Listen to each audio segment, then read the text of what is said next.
Hello, internet friends. And welcome back. My name is Bane. I'll be playing more Monster Prom today.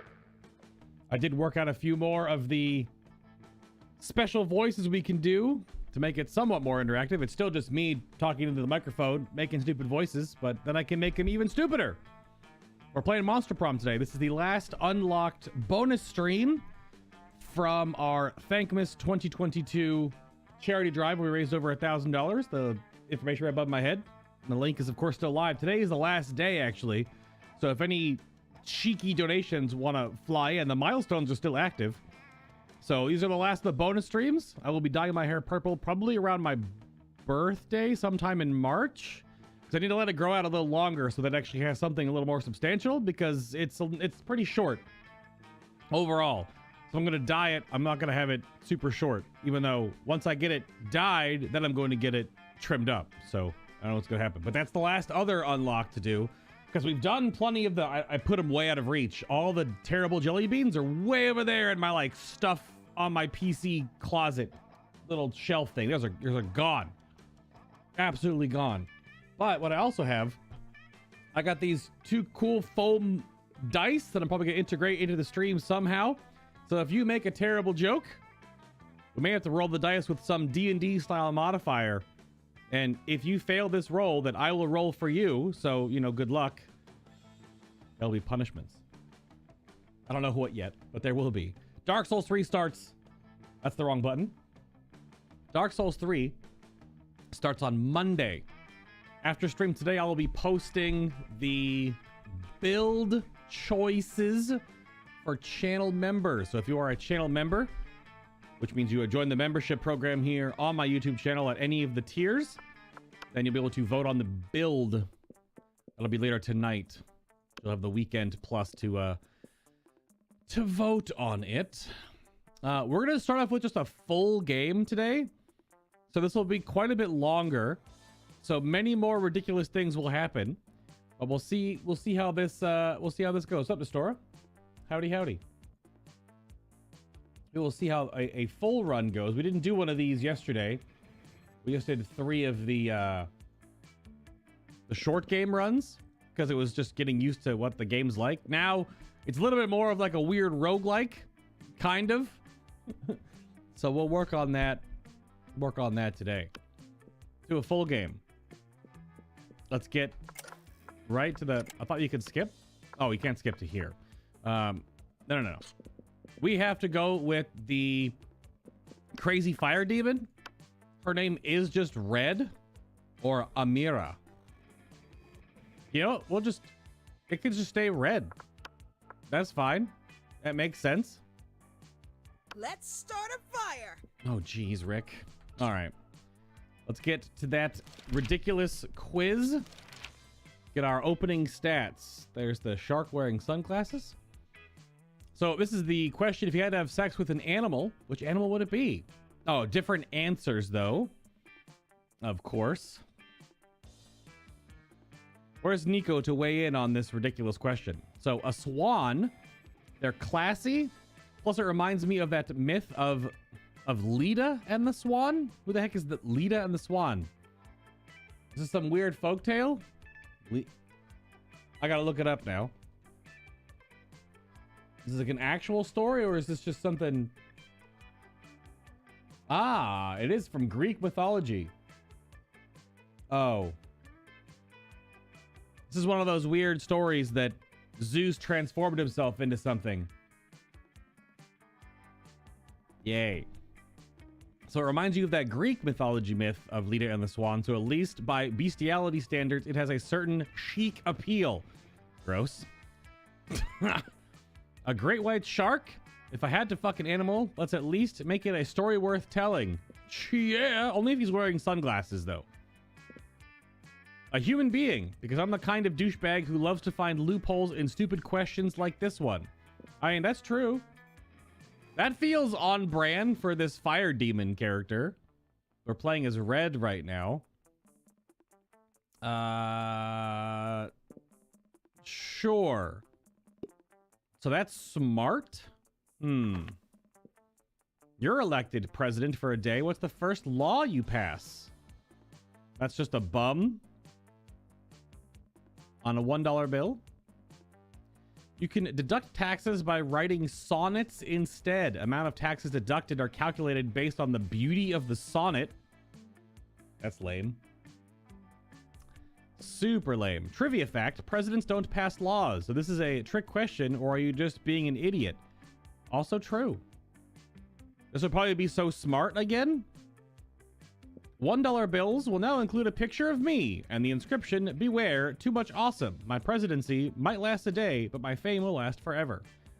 A picture of a quote unquote a picture of me is the picture of your butt. The picture of butt. I like the smart answer. It's probably so smart, right? Yep, so smart. All right. And what would be a deal breaker for your potential lover? The person lacks manners. The person is a coward. The person is boring. The person is mediocre. The person lacks taste. The person hates the outdoors. As this fire demon, pretty sure it has to be the person is a coward. Would be a deal breaker for her. So it's the machine gun for trials this weekend. Did we want her to do some tonight or wait until Monday for the flawless pool is active? We can do both, Distora. We can do both. I'm going to have to... with Dim being down, having to move things back and forth and figure all that madness out because I save all my loadouts, you know? But yeah, we could play some tonight. I mean, are we going to try to do like all the Titan madness, or are we just going to play and hang out? Have fun. Because the Titan madness is just not... I mean, if we play a couple of matches tonight and it's just awful, we can wait till Monday. Because the machine gun... Doesn't the machine gun have some, like, choice rolls? The person is a coward. All right, we rolled... That's Damien? I mean, that would make sense. Considering the character we're playing as. This. So, smart, a little bold, not very creative, and then just equal on charm, fun, and money. I feel like we want to go like super boldness, like bold and fun. But yeah, now we have, how many days do we have now? We have 1, 2, 3. It's hard to count. So is it 6 days instead of 3 days? Yeah, 1, 2, 3, 4, 5, 6. So it just doubles the number of days that you have choices. Gotcha. So that means the stats are going to be wildly different. We're gonna, you know, first thing in the morning, it's bathroom time. Yo, I wish my hair was that cool. So like Hades hair. Still wonder if this phone number actually does anything, but there's no area code, so you have no idea what it would be. Oh, she drew this. Isn't this a symbol for like a skater brand? The firehead blob? So it can roll subsistence and incandescence or killing tally on the machine gun.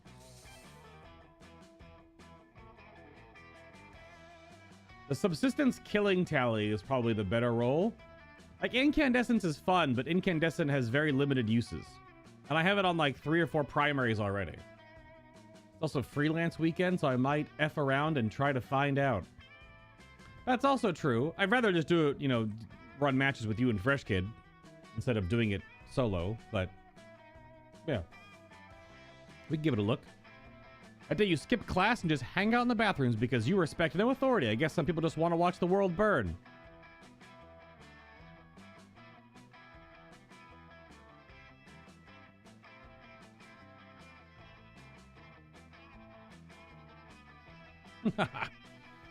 By skipping class and hanging out in the bathrooms, you give 0 shits, but you gain +2 boldness. All right, what's our event going to be? You notice Damien and Liam arguing as intensely as they are stupidly. Oh god, he's going Super Saiyan? You're not unique? I'm fucking unique? Well, who's unique? Is that one of your corpses? If you weren't here for yesterday, Damien has a collection of corpses. But he's also a devil monster, so... on brand? And Liam is a vampire, because obviously. You wish. I'm unique like a snowflake made out of I'm unique like a snowflake made out of flash frozen tears. Well, I'm unique like a snowflake made out of flash frozen fuck you. All right, well, you know. I'm so unique, I eat garlic with every meal. Wait a minute. He's a vampire. Oh, that face, though. Big deal. I'm so unique, I've got a tattoo of the baby Jesus on my ass. That doesn't make you unique, Damien. That makes you kind of crazy. But, I mean, with this face, I suppose that is par for the course. Yawn. I'm so unique, I'll let my victims suck my blood. Wink, wink. Eyebrows, eyebrows. Say no more. Weak. I'm so unique, I go to church every Sunday. Hey, I do that too if I wasn't allergic. You just said you ate garlic. Would not. Would What do. a noob. Bite me, alut hard. Okay, that's pretty good. That's pretty good. Lame. Don't tempt me, Mephisto loser.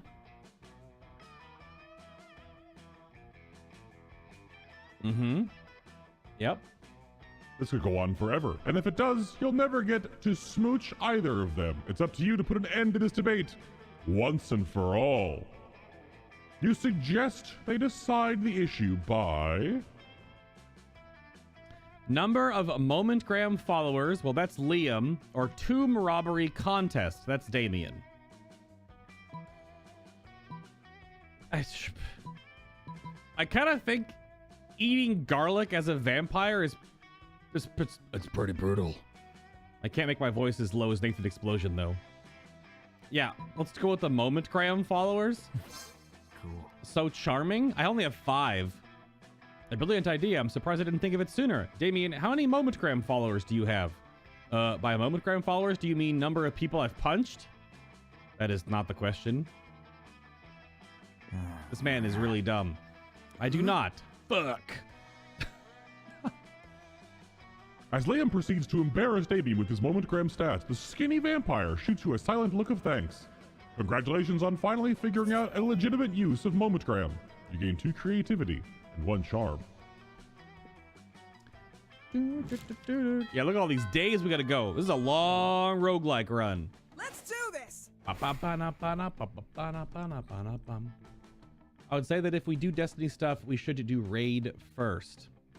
Well, you gotta remember too, Distora, if you're asking about tonight specifically, tonight is Friday night. Did we not... You weren't here for it last night. I don't know if anything was posted in Discord yet. It was like 4 a.m. I was about to head to bed, and then Dalfear just romps up into Discord. Like, hey, what are you guys doing? Do you guys want to do a key right now? It's 4:30 in the morning. And then Bob was like, well, of course I want to do a key, because I'm Bob, and I didn't do anything else besides keys in World of Warcraft right now, basically. So we did a freaking key. And then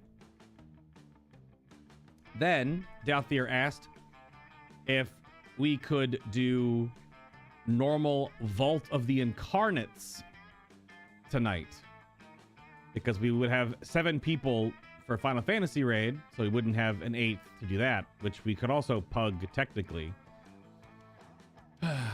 But yeah, so we'll have to figure that out tonight, because it might be a smorgasbord of options. But I don't remember, because we can't do anything tomorrow, because tomorrow is New Year's Eve into New Year's. And people will be doing stuff, but other people will not be around. So I think we got to figure out if we're going to do Dalfear's option, which would mean not Destiny stuff right now. If we're going to do WoW stuff or Final Fantasy raid. That was brought up at the crack of dawn this morning. Well, we'll go this route for a little bit, I suppose. What's Liam and Vera doing? You take your seat behind arguably the 2 coolest monsters in all of Spooky High. Here's hoping you can keep up with them. Vera, are you eating manticore steaks again? Yes, and it's delicious. Yo, manticore steaks? Oh. Wait. Isn't part of a manticore a snake? Just the tail, right?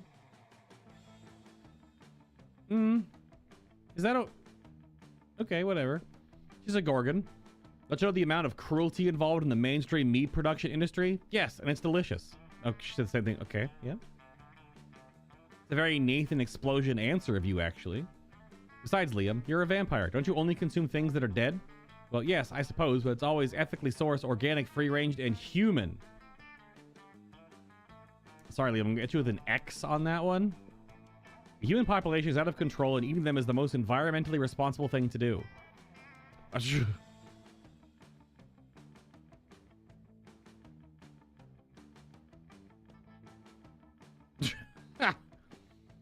Listen, Liam, I happen to have a personal feud with every single animal I eat. I make sure to meet all of them first and ensure I'm devouring only the ones I hate the most. It makes it extra tasty.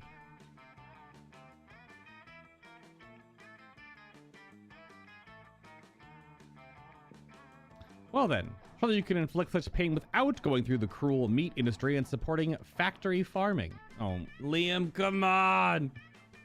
I mean, yes, but also, I'm digging this terrible Christmas sweater he's got going on right now. Isn't home cruelty better anyway? Home cruelty? Wait a minute, hold on. You may actually have a point there, and if I get my hand in the pot, I can inflict even more effective and specific pain, and I bet there's a way to make money off this too. Always to make money off of it. Hang on. Somehow I ended up arguing against my own interests here. Liam, do you want to find innovative and creative ways to move society forward? Or do you want to oppose cruelty like every other weak mainstream loser? I feel like you shouldn't argue with the Gorgon. You can actually hear Liam's brain shaking as he struggles between his desire to be perceived as ethical and his desire to be perceived as creative. Maybe you can step in and help out. The animals you kill may lose their lives, but what about their afterlives? Instead of letting their spirits go to waste as a byproduct of the meat industry, let's serve their eternal souls as a side dish.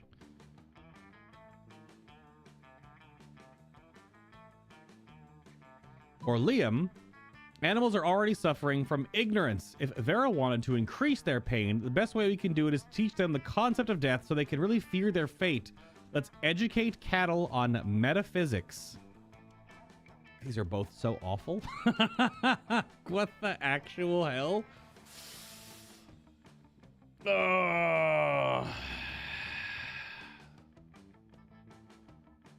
Sure.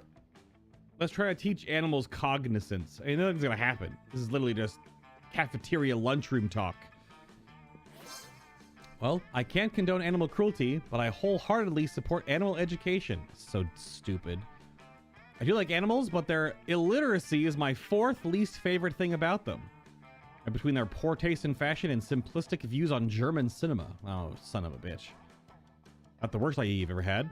Although, face it, Red, you are known for having pretty terrible ideas about 50% of the time. This is a game dig.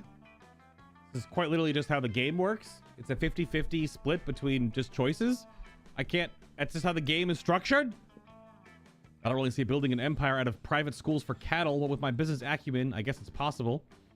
And I can rest secure in the knowledge that I'm solving the bovine education crisis. Oh, good lord. Helping Liam.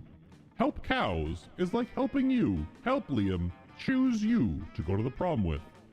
Or something. Yeah, pretty much. Pretty much. Let's do this. All right, it's nighttime now. Bold would, of course, to go to the bathroom again instead of going anywhere else.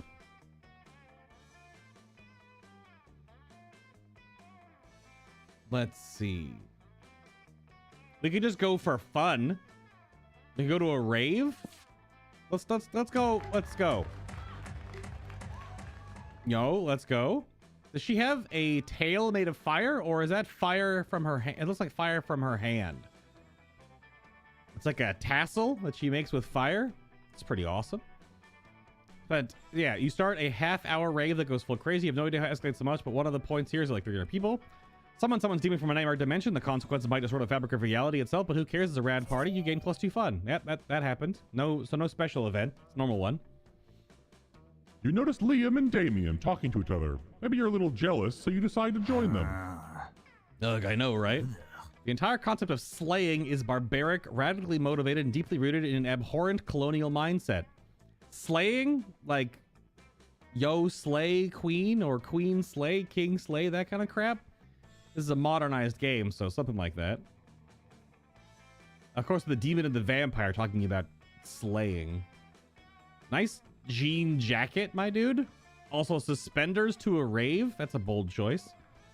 And their outfits, black on red. It's like bad cosplay as a fashion statement. Is he going Super Saiyan?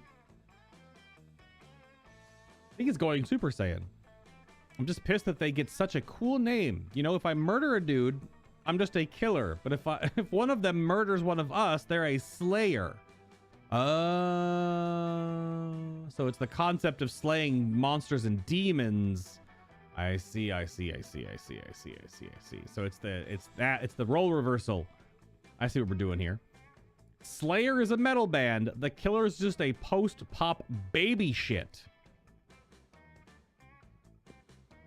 There was a time when I would have hotly debated the genre classification of the Killers with you, but they're popular now, and so are obviously garbage.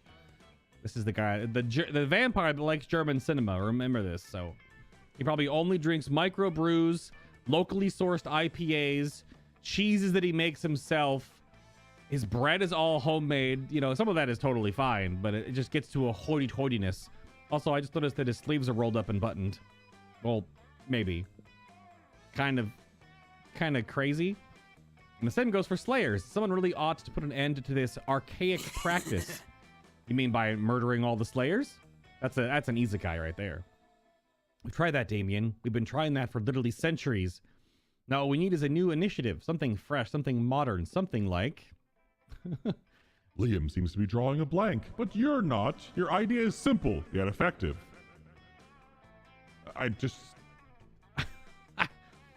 That's not... We just said that. So a massive PR campaign letting people know that every cool person in history was either a vampire or a demon.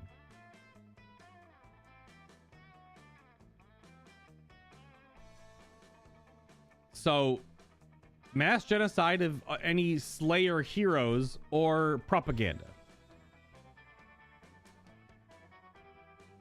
I mean, murdering all the Slayers is obviously the Damien choice. But do I have... I mean, if the PR campaign is smarts, but it also could be creativity, which we only have 5 points in. We might fail that check.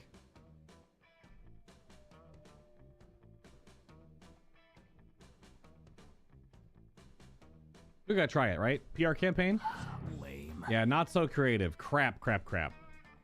It could have been smarts, though, but I don't know. I don't think I thought of that already. Public relations would be my bread and butter if I ate food, but will always be at a serious disadvantage, especially if the United States, for one simple reason. We vampires may have Caligula and Jack the Ripper and Steve Buscemi. Steve Buscemi's a vampire? But the vampire hunters have Abraham Lincoln. He is a vampire hunter. I have seen that movie. It's a movie. Yeah, and the only presidents we demons have is Richard Nixon and Jimmy Carter. They're not lately as popular or as tall. Now I suppose I'll have to go back to doing what I've always done. Posting passive-aggressive Slayer memes on Tumblr. The game didn't even try to make that one different. You wouldn't be surprised if Liam makes some passive-aggressive memes about you after this. You lose -2 smarts and -1 fun. No, my smarts. So it was a creativity choice, but I lost smarts? Let's do this. F. Well, we might need some creativity choices then. Let's go to the auditorium, perchance? Yo, okay. So, it's Macbeth, but the skull is on fire. Dude, the fire swirl art is so good. A day while rehearsing for the class play, it's as though the muses themselves have descended to give you a figurative oral sex. Okay. Wait, why though? The performance is intense and inspiring. Oh, that's why though? Okay.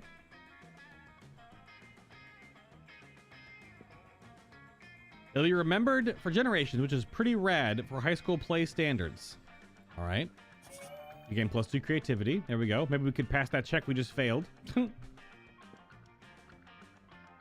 Liam stalks past you backstage, pretending to talk to himself, but clearly speaking for your benefit. Welcome to Liam the Liam Core. What the hell is this outfit? I guess they were practicing for the school play. He's dressed up like Captain Crunch, though. Oh, the tangled tribulations of the committed iconoclast. It's a lot to take in. Talent show is a fascist monument to misguided ego and public spectacle. The dignified thing would be to sit out the event in protest.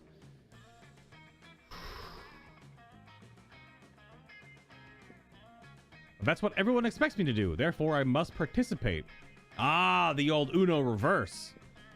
The question is how? How do I foreground my native artistic talent while simultaneously making plain my utter contempt for the event? Liam pauses his monologue to give you an opportunity to interject. Any ideas? 13 minutes of judgmental staring, or a live mashup of Stravinsky's Rite of Spring and the theme song from the Ninja Turtles. That's actually kind of insane. Am I creative enough for this clearly creative answer? Creativity and boldness? I don't know which one it is. This might be bold. This might be also be fun. Nope, it's creative. Look at that.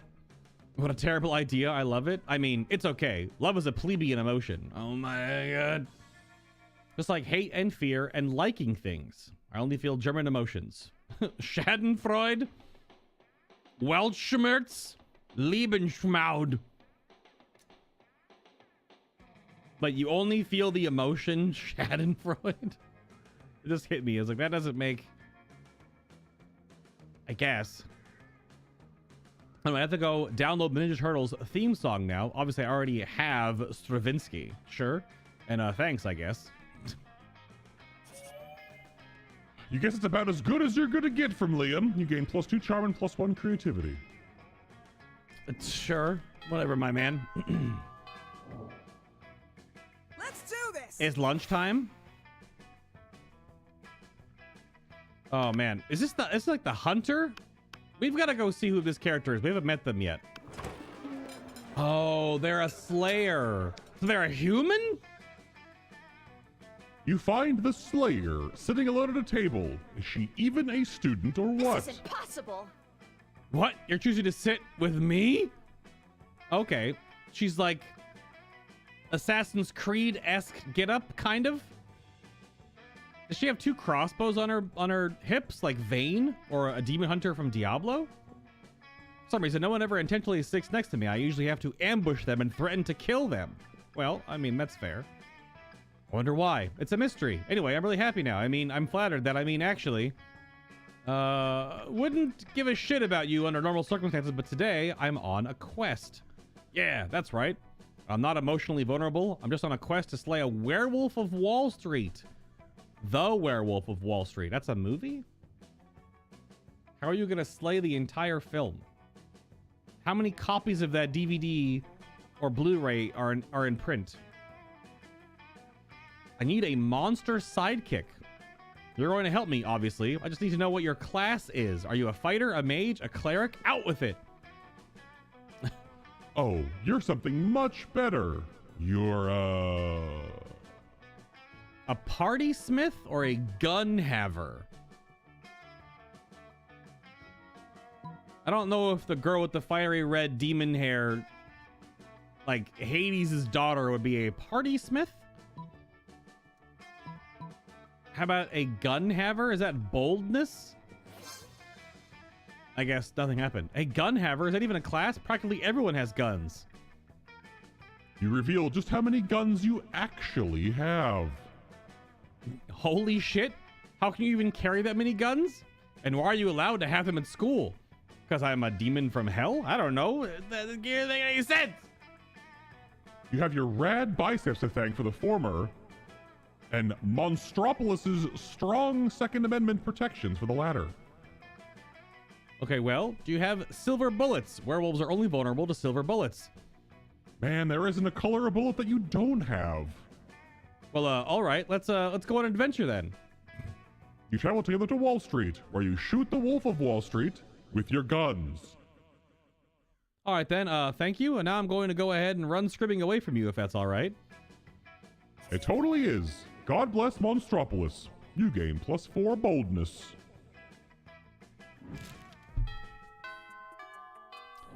Just casual Wolf of Wall Let's do Street this.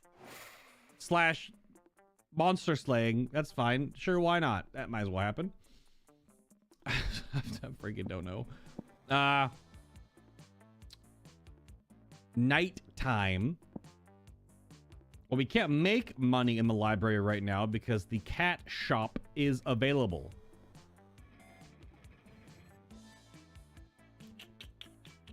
How about let's go to night class? We haven't even gone to class once yet. Let's go to night class. I tell you, listen to your elders and learn valuable lessons by eating a pencil. Yum, yum, yum, yum, yum, yum, yum, yum. Sometimes, after all the monsters' nonsense and dating gimmicks, you forget that attending class is supposed to be the primary activity of the school. You gain +2 smarts, indeed. But Liam isn't paying attention to any of that. He corners you after the lecture on momentgram filters. No, please. He's an Instagram influencer. What no one seems to understand about filters is that they're not about making pictures better. They're about making pictures browner and harder to see.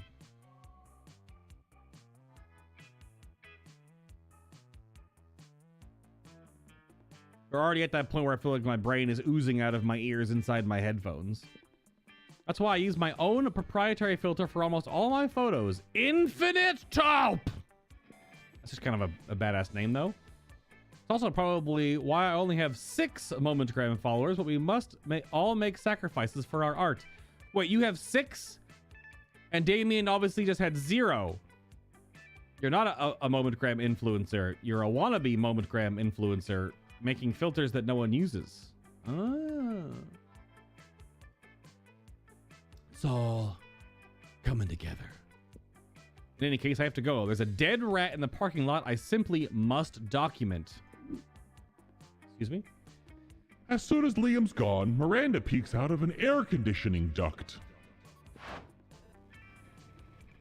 How is she in an air conditioning duct?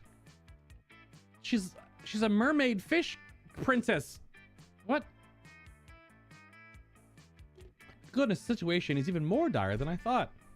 Wait. We could do this voice. Goodness, the situation is even more dire than I thought. But probably not.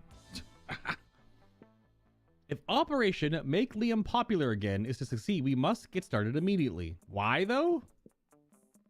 What's that? Well, yes, of course. You're part of my operation. I unwillingly force people into my service all the time. That's because you're a dictator, basically. Well, you want to know why it's called Operation Make Liam Popular Again? Well, he's been alive for like centuries, right? I'm sure he must have been popular at some point. I'll check the history books later. There's no time now. Phase 1 is getting Liam more Momentgram followers. I took the liberty of having my royal spy discover the password to his account so you can give it a total makeover. But what to do? Use his account to post a bunch of porn and bomb recipes. What the fuck? And pay 1 million homeless people to follow Liam on Momentgram. Huh. I mean, Miranda loves forced labor. That's for sure.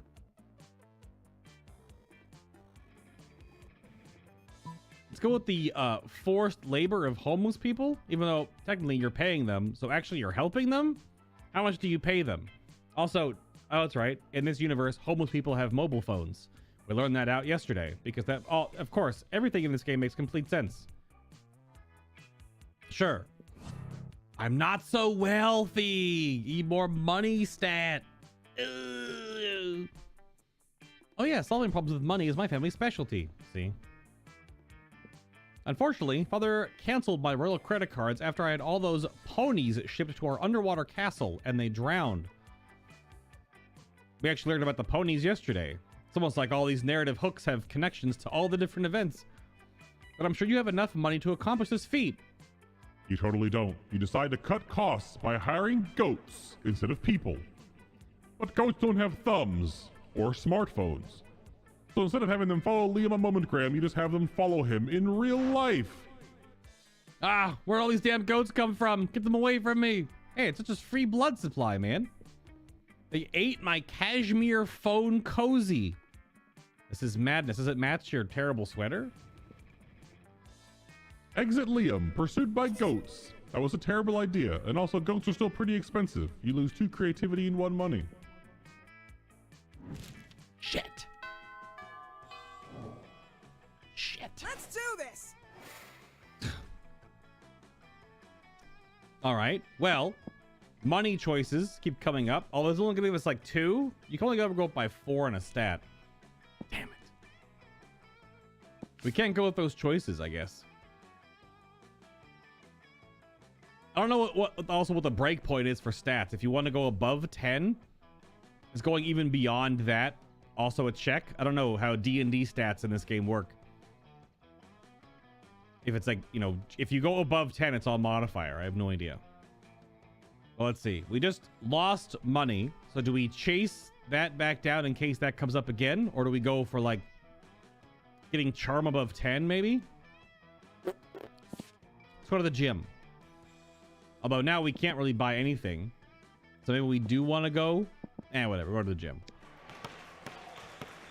Yo. Are you playing dodgeball? Yes. That day, an epic dodgeball match takes place. Where the main character threw dodgeballs on fire. Yep. Everything seems lost, but you deliver an inspirational speech that fuels your team's spirit, leading to a spectacular comeback. You're clearly a natural-born leader. You gain +2 charm. Fair enough. You see Liam staring at his cell phone, sighing deeply. Maybe one of his favorite bands signed to a mainstream record label, or the exact shirt he's wearing is featured on a magazine cover. You decide to check in with him. Greetings, my friend. Oh, goodness. You know Start Kicker? Yes, the vile website where people crowdfund projects not good enough to get real investors. Yes, I used it last episode, yesterday. You can go check that out on YouTube, right here on the playlists on YouTube channel, as well as all my past stuff. Like all of Elden Ring, all of Dark Souls 1 and 2. Dark Souls 3 starts on Monday. All of God of War 2018 and all of God of War Ragnarok. You can check all those out. They're down below in the description, or they're just on the playlist on this channel. You can go to hit live or videos and you go check them out. Yeah. Yes. Wow, thanks, Liam. Do you not know why you exist? True, this was a crowd-funded game to begin with. Well, today I found something of some interest. A time machine. I mean, it's clearly another terrible overpromise that has been released at least a decade after a due date. And in the end, it will be way shittier than promised, like a toaster attached to a clock. A toaster attached to a clock? Genius! You discreetly write down the idea in your $1 million notebook. Let's see if you can beat those guys to market. And there's plenty of those appliances in kitchens that have clocks attached to them and things of that nature. It's a lot of like coffee machines do it a lot. Because you can set your coffee machine to start making you coffee at, 5:45 a.m. so it's ready at 6 a.m. and it's nice and ready to go. A toaster as well. Didn't Sorted Food? They probably reviewed some like all-in-one breakfast machine thing where it did toast,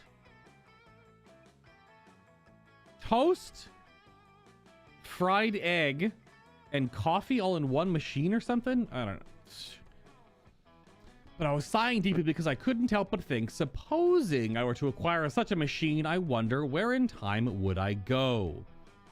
3.85 billion BC, so you can be into existing before it was cool. That's definitely the answer. Everyone knows the dopest time in monster history was 1925, specifically July 26th, 2 a.m. to 5 a.m. All right, what's the reference here?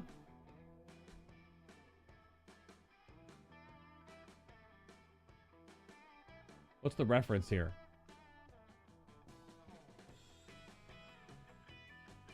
All that comes up is the French Grand Prix.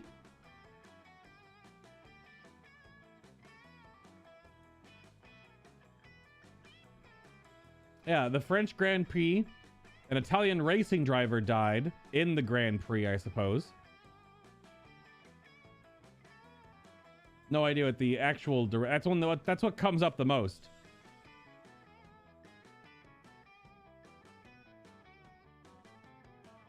Yeah, weird. I don't know. I don't know what that is. We obviously have to go back to 3.85 billion BC. Lame. Not so creative. I have sex. 3.85 billion BC, billions of years before anyone evolved. Any worthwhile opinions? How can I be ahead of the game if there's no life on the planet to see how ahead of the game I am? How can I show a unique individual if I'm the only individual? How can I be a brooding loner if there's no one to see me brood? It's like that old adage. If a vampire is trend setting in a desert, but there's no one there to see it, is a trend even set? You try to correct his memory about the adage, but you probably pissed him off enough already. You lose 2 smarts and a charm. Shit. Let's do this. Failing all the skill checks. Whoa. The Slayer is at the table with the 2 that... Oh, we have to see this. This is madness. You're just sat down to eat with Damien and Liam. Well, to eat with Damien. Liam's just taking pictures of his food. When the leather-clad figure drops from the air vent onto your table, it's the Slayer! To die. Oh, goodness. Lunchtime's over. Dirtbags. Time to die. Yeah, she's got, like, fist, claw, wrist-mounted, like, punchy gloves. Oh, she's got something on this hip, and this is a bag of something. Okay. Couldn't really see her full model. I'm sure there'll be full art unlocked after this. So, lunchtime's over, dirtbags. Time to die. This always happens when we sit together. Your death-based rhetoric is offensive. Don't spoil my food pick. Oh, I'll spoil more than your food pick, Count Stankula. That's some low-hanging fruit right there. I'm about to spoil your face.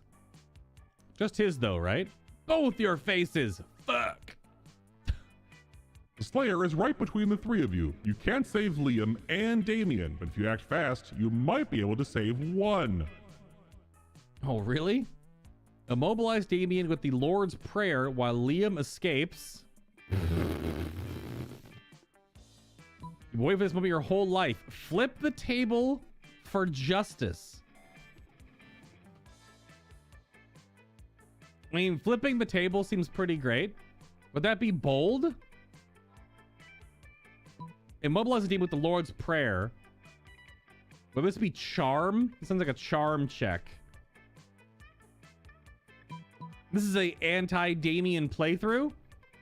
So our vampire boy can get away. Maybe. Okay, not even actually a skill check. Just a... Okay.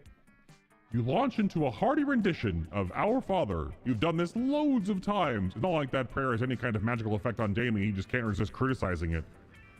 Okay, first of all, he's not our father. I've got 2 dads, and neither of them is a holy asshole in a stupid cloud palace.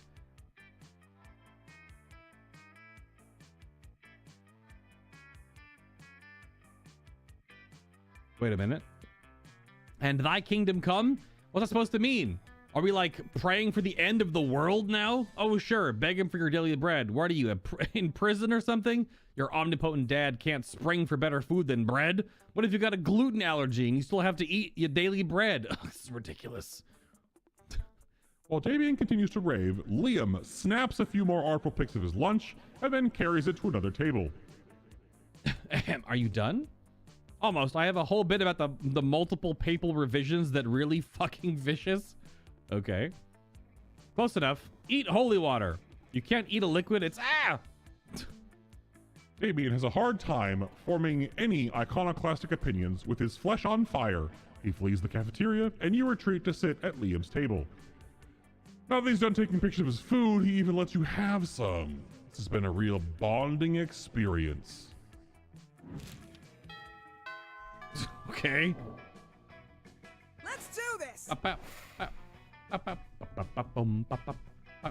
All right.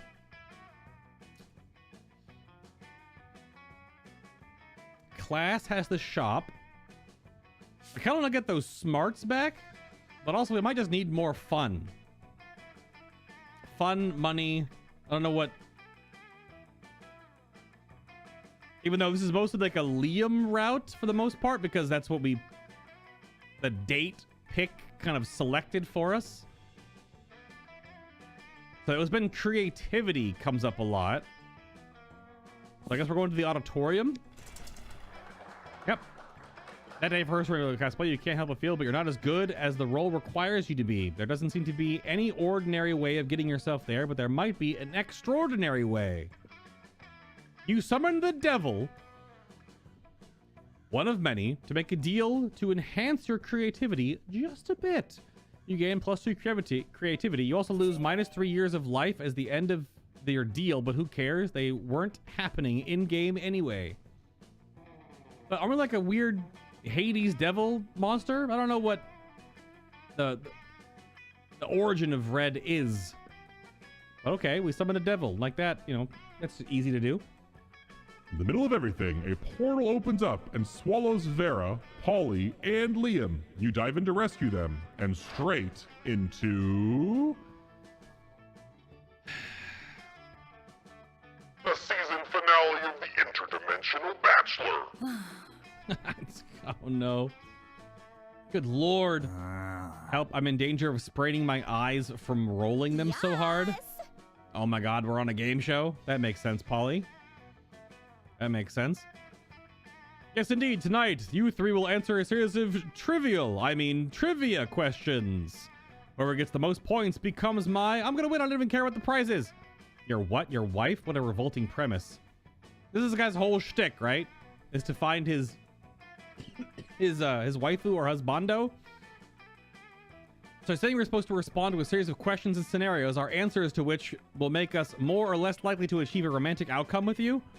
That's extremely problematic. I can't think if anyone would ever want to play such a tardy dating game.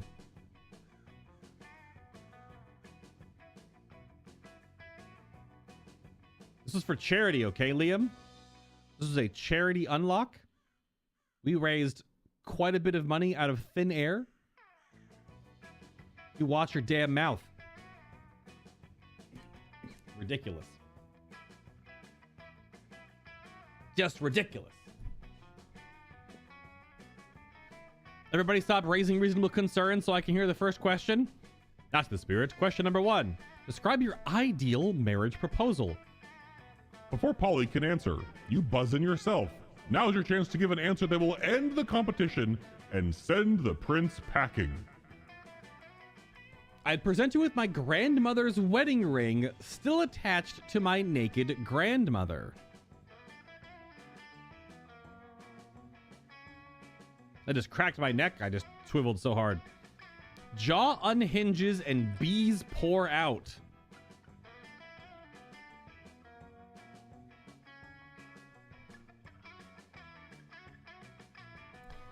No, no, not the bees. They're in my eyes. Yo, bold answer. You unhinge your jaw and let the bees pour out. You definitely couldn't do this back in your home dimension. Ah, stop that. You're supposed to answer that with words, not bees. Probably should have specified that. Bees seem like a legitimate answer to me. What, are you against avant-garde forms of expression? Words are so passé. I hate it. It's so painful to read sometimes. Oh man, I was gonna say bees. I was totally stole my answer. Wait, I've got it. Polly unhinges her ghostly jaw and thousands of locusts pour out. Damn, you wish you thought of that. Locusts are way cooler. Doesn't matter though, the prince is so busy fending off bugs he can't focus on keeping you in his dimension. You all teleport back home. You're pleased with your victory, although your throat's a little hoarse, which is ironic because a little horse isn't what came out of your mouth. It was bees. You gain creativity and boldness. So ridiculous, man. Let's do this. That was a little good writing play on those words there. Your voice is a little hoarse, which is weird because a horse didn't come out of your mouth. That's fair. All right. Let's see. Okay, we can make some money now because being under 5 seems like a break point for having to do anything in the shop. No, it's poker face time. XX Firelord XX. Yep. Spent some time on the library PCs playing some online poker. Gambling seems like a stupid and dangerous decision, but who cares? Time is... Oh, this time it paid off. Fuck it. You gained 2 money. All right, fair enough. You hang out afterwards to impress Liam with your sweet momentgram filters. You're really making some headway when... my love. Aww.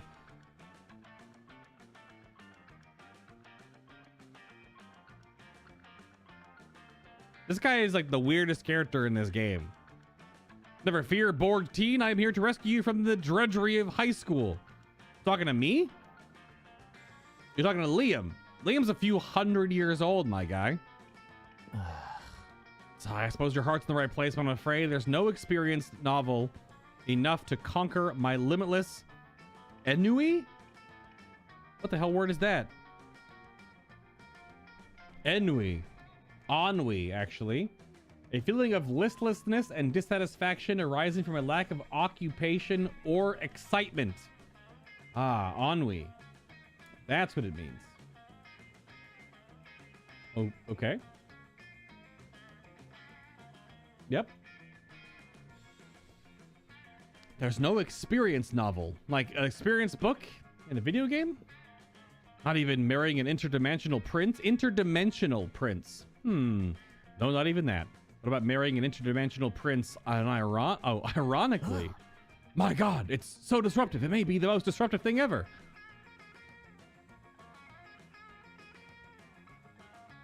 No, it seems the prince has bewitched Liam with his idiotic proposal. All is lost unless you can think of something even more disruptive to marry. A unicorn with a toilet on its head? Or the concept of marriage itself? I'm scratching my head full on this one. I mean, a unicorn with a toilet on its head, or the concept of marriage itself. Which is more idiotic to marry? Marrying a concept is pretty dumb. But people have married dumber things. Didn't someone marry like a turtle or something? I know there was that one guy in Japan that married a Hatsumi Miiko, like 3D statue hologram thing or something. It's really weird. I mean, live your best life, my dude, but just thinking of things in this context that are... I think I have to go with the concept of marriage itself. What would that be? Creativity, maybe?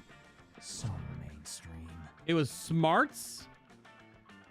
I have 9 and I failed the check. No, recursion was so last year. In fact, it's so last year that it was so last year. And last year, it was so last year. Don't get me started about last year. My brain. Great Garblox. He's stuck in a loop. You've broken him. And last year, it was, I can't marry a broken man. It would be catastrophic for my image. Interdimensional prince away. All right, well, we did a thing. Well, you got rid of that pesky prince, but you doubt if Liam will ever forgive you for trapping him in the irony loop. You lose 2 charm and a smarts. Every time, man. Every freaking time. Let's do this. Damn it. This is like the hardest roguelike I've ever played. I kind of want to go talk to the Slayer again.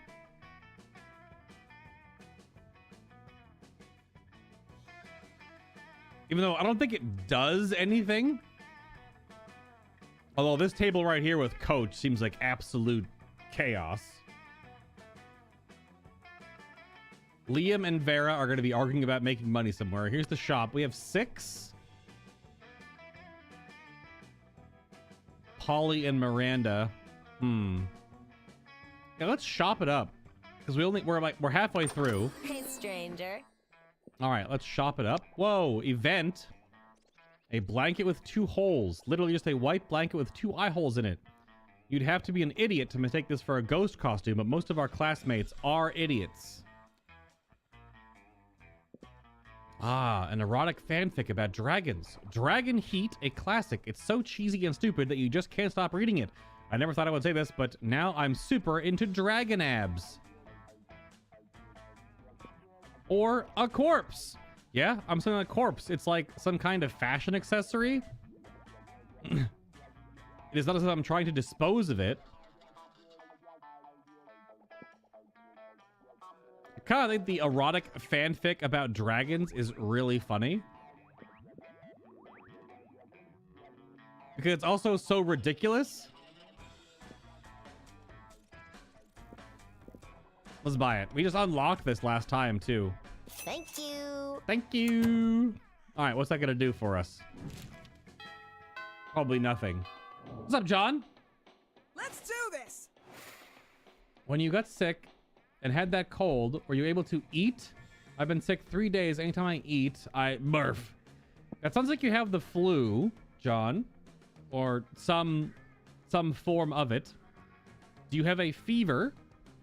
And normally, depending on the severity of being sick, there are things you could eat, but a lot of it has to be that you can only eat light stuff on your system.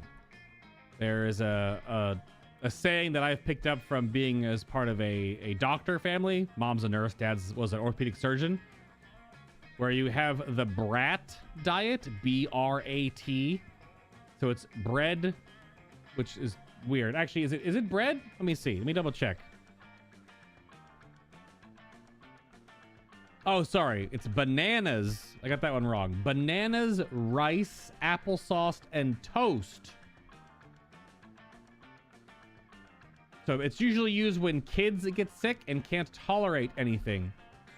So having bananas, rice, applesauce, and toast, not like all at the same time, they're just things that you can eat that are light on your digestive system. Bananas, rice, applesauce, and toast. So stuff that isn't super heavy. Because if you try to digest stuff when you are not feeling well, it will result in the bleh. Oh, everything else is fine. I just can't seem to eat. My cold is gone and feel fine. Oh, I don't know. What are you trying to eat? You trying to eat like stroop waffles? Or are you eating like fermented canned fish or something? You know, you're just trying to ease yourself back in depending on how sick you were prior. All right, where's the fun at? We need to... No. We just lost charm and smarts. Let's go to class at night class. Let's go to night class. That day, you're the first one to class. You sometimes come earlier because you enjoy talking to the teacher. He's a bit bitter, but in a cool way. He treats you like an adult, and the two of you discuss life and stuff in a very snarky way. We're like a demon from hell? Look at you, excelling at cliched movie tropes. You gain 2 smarts and 1 invaluable life insight that will help you face the difficulties of being young. For a demon from hell. A hell demon. I don't know what we are. You come to as if you've been knocked out or drugged or something by the sound of... Oh, God. My playthrough is so cursed. This run is so cursed. Welcome back to Season 2 of The Interdimensional Bachelor. Today's competitors are the last season's Flaw in the Cogs, Red and an army of sexy werewolves. Of course Scott's here. Hurrah! What's up, losers? For the last time, fuck bench, I'm not a werewolf.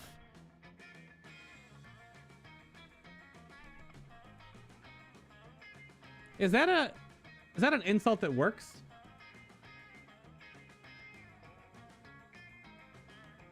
Is calling someone a fuck bench, is that like an insult? Some people might like that. That sounds like a kink. Or a fetish. Both? Different extremes. Perhaps not, but only you will have a fiery temperament, wolf-like drive, and killer abs, so it's close enough. Yeah, bro, one of us. One of us. Stop.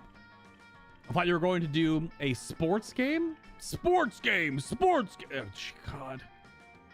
We are, my dear sweet army of sexy werewolves.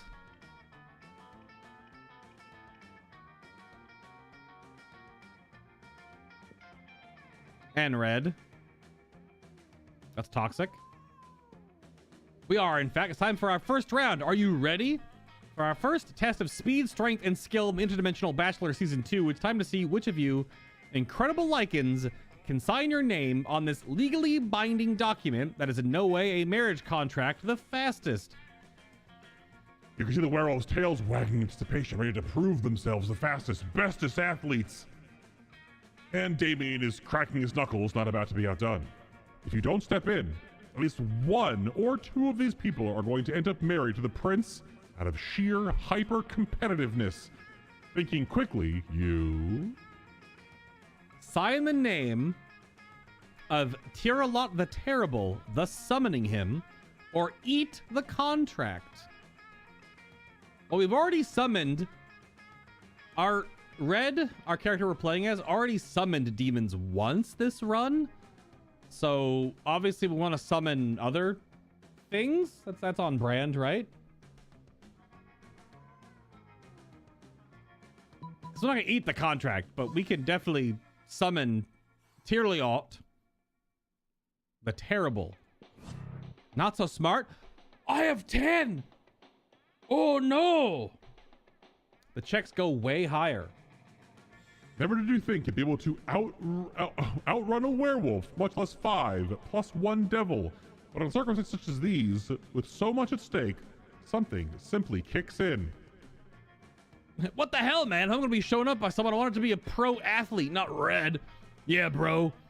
No fair rematch. Rematch. Of what rematch are you speaking? All of you turn as you see a towering figure of Tirliot the Terrible, an enormous robot. Oh, it's a robot. Hello, metal friend. I think you may be confused as to where you are. I am not confused. I am not confused. I am here for my spouse, Red. Well, this cannot be. Red is currently a contestant on the interdimensional hit TV series The Interdimensional Bachelor, where their prize is an unfulfilling and loveless marriage to me. Red signed a legally binding marriage contract by writing my name. With my name in their writing, we are now legally wed. Thus goes robot law. Fuck! You totally should have read more about robot law before trying to risk a gamble like this. Now you're married to a robot. Oh, well, that can't be too bad. Now Red is married to a robot. Nerd. I guess I call a nerd? Congrats, you two. I hope you'll be very happy together. Scott, you sweet, innocent summer child wolf. Man, I don't know. Fuck this. Before you know it, all of us will be married to robots. I'm getting out of here. Before the prince or Tirliot can stop him, Damien punches a hole through the dimension, rips it open, and allows you and your classmates to escape. Unfortunately, everyone is going to make fun of you until the end of time for getting married to a robot, and you lose a lot of their respect. In the case, that translates to -2 charm and -1 boldness. Every choice. I always go up stats and go down stats. Every freaking choice, man. Could I not have used my dragon novelization? Come on. Come on.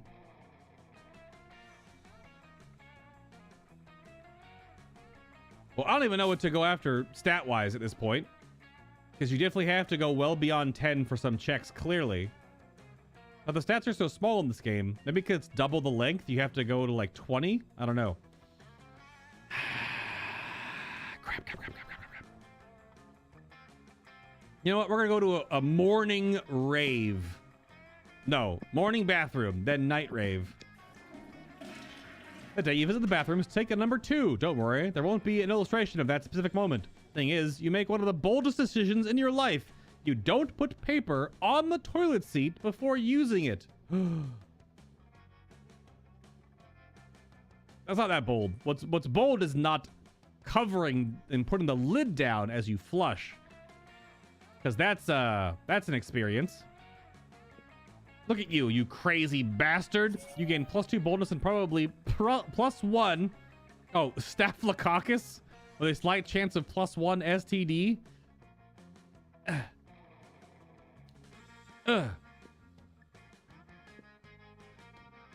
You're wandering down the hallway, reading Dragon Heat as discreetly as you can, which apparently isn't very, because Polly and Vera clock this immediately. Ugh, are you actually reading erotic fan fiction about dragons? Yes. Because we love Dragon Heat. I'm all about the 19th century Russian literature, but a ghost girl can't say no to some erotic fanfic. Am I right? I guess so. In this game, maybe. I have no idea. I bought it because it's stupid. So dumb. Ugh. I've literally been working on my Morgana von Brestrich cosplay all week. Don't worry about why. Sure. Speak for yourself, Polly. I don't. I've never... Okay, fine. I may have read Dragon Heat, but don't go around just telling people. Pish, we've clearly safe with her. A fellow Dracophile can always be trusted. Are you sure? I mean, anyone into Dragon Heat must be a wicked mind. 297 chapters and counting on it still manages to amaze me with all the new levels of wrong.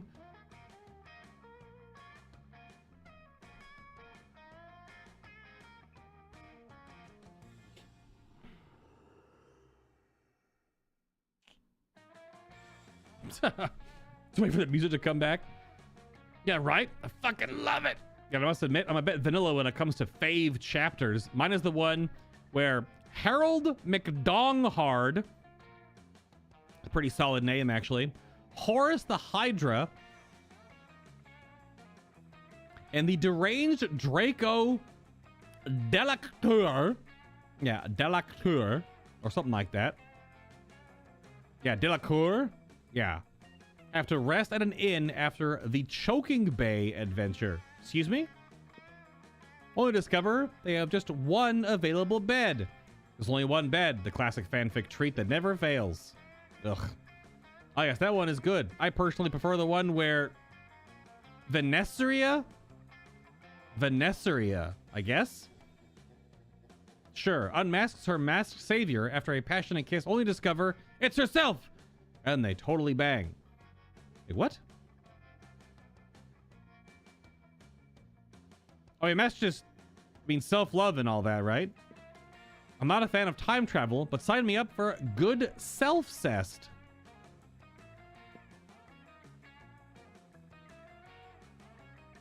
Amen. What about you, Red? What's your favorite story arc? Nothing to worry about. You'll just be revealing your inner kinks to us. No pressure. Oh, no. What about this exclusive chapter I've written myself? Or easy, the Sexcalibur arc. Oh, no. Well, they want to discover the chosen one who can control the mythical Sexcalibur dildo. Obviously. And they have a super orgy so everyone can have their turn with the dildo.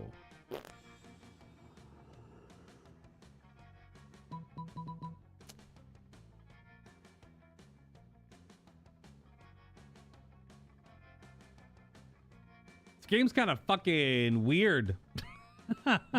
You think? This is funny. This is like a play on all those terrible porn, like B and C grade movie covers of all like the big blockbuster films. This is basically what this is, a nod to. The weird thing is this creativity or boldness? This is creativity. I've written something myself, so maybe this one is, I don't know, bold or charm? If it's charm, we're screwed.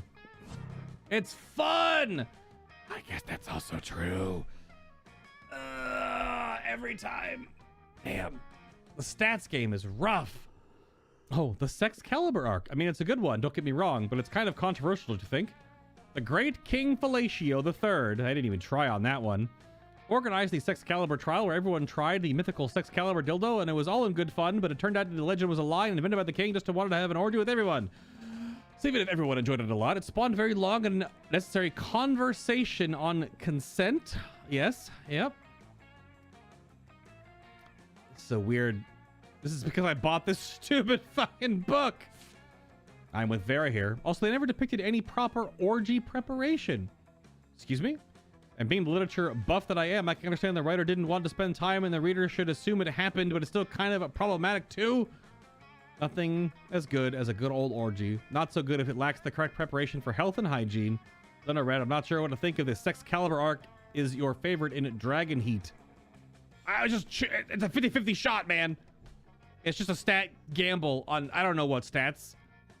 Because she just wanted to play cool and edgy to impress us, and she failed. Yeah, boo. Don't go all try hard on us. There's nothing as sexy as being yourself.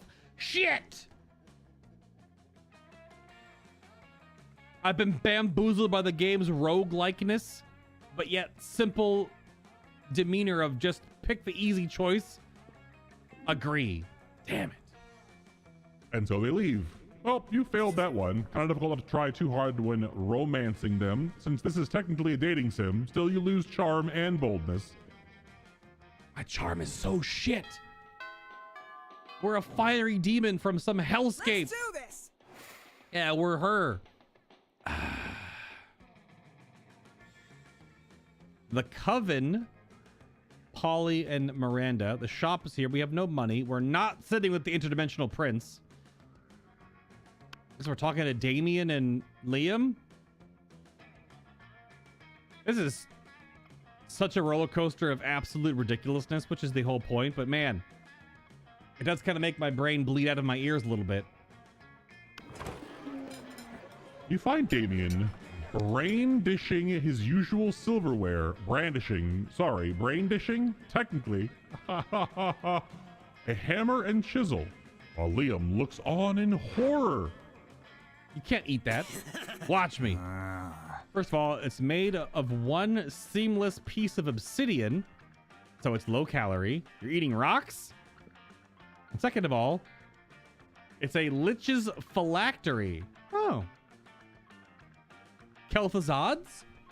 Little amuse-bouche of Kel'Thuzad, perhaps? Part of this balanced breakfast. It's lunch. They're just jealous. No, I'm nervous. Nervous that you're going to eat that, get possessed by a lich, and kill us all. Well, I'm nervous that that's not going to happen. Oh, no. Well, since these two are at an impasse, maybe you can solve this dispute and score some romantic cred at the same time.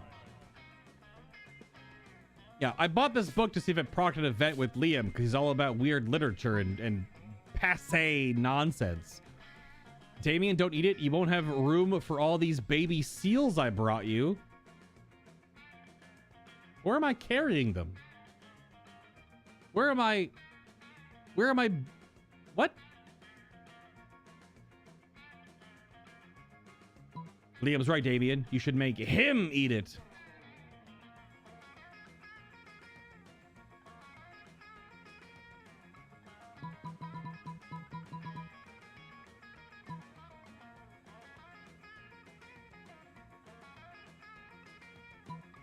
Sure. What could happen? Well, Damien liked that choice, even though I said Liam's right. Weird. Oh, of course, I forgot about the golden rule. Do unto others whatever the hell you want because it's funny. What? No, this is an outrage. I don't even eat food, let alone inedible objects suffused with eldritch magic. Come on, you come in like an arch vampire or something. It was the first time for everything. Dracula loser. Down the hatch. Oh, no. This is gonna be like that. This is gonna be like the scene from Jujutsu Kaisen. Well, the main character eats the weird demon finger and becomes possessed. Something like that. Damien force feeds the dread artifact to Liam. He's instantly possessed with the dark energy, as opposed to his normal morose energy. I am the Lord of the Night, the Hierarch of Ice, Devourer of Joy. Or I guess Heresiarch of Ice, Devourer of Joy. What a nerd. Liam has to go to the nurse's office to get the curse removed while you and Damien rob a bank to celebrate. Excuse me, what? We did what now? Let's do this. We robbed a bank? Just casual. Okay. Well, our stats are pretty in the shitter in some areas, so we might as well lean into the ones that, you know, let's back to basics. Some nighttime bathroom shenanigans should be fine. That's how you skip class, just hang out in the bathrooms because you respect no authority. On the way there, you run into, oh, Mamimi, the Oni girl. Is there any art from Mamimi, the Oni girl? That'd be cool. She offers you some of her weird Japanese energy drink. You take a sip. It tastes crazy as hell. You need to check the contents of this shit. Yep, we've had this before. Yep, 100 milligrams of boldness. Yep, we gained +2 boldness. Thank Mamimi and proceed to the bathrooms. Yep, okay. Later, you're carrying around your precious dragon heat when you're spotted by Miranda and Damien. Oh my god. Wow, dragon heat. I love it. So this item, we did a playthrough earlier where we had an item and it didn't spawn any events. This one clearly does. Maybe it doesn't spawn events the same way in the 30-minute mode. Also, you may not know this about Damien just by looking at him, but he turns out that he too is a hopeless romantic at heart. Are we reading the same series? I'm in it for the Dragon Dong, Miri? Oh, okay.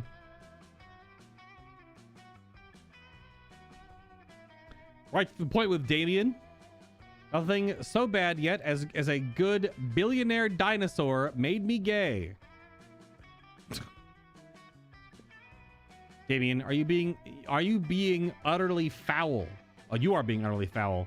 Don't profane the deep emotional connection between Harold McDonghard and Godiva Galentia? Yep. Sure. Deep emotional connection. Is that why the latest chapter ends with Harold finally boning Godiva and then she wakes up to find him gone? The cliffhanger must be entirely misleading. People simply don't abuse each other's love and trust that way. Don't worry about you, Mira. I worry about you, Mira. I really, really do. She is a little bit stained glass window pane, but only like one of them. Just one part of it. Just like one blue strip. I just desperately want to know what happens next in Dragon Heat. Do you think Harold is capable of being so mean-spirited? This damn book. True art imitates life. Let's look at Damien's sexy messages to see what he's capable of, shall we? Look at Damien's sexy messages? What? Harold may or may not be a scoundrel, but love is alive and well. Let me take both of you to the greatest three-way first date ever to prove it.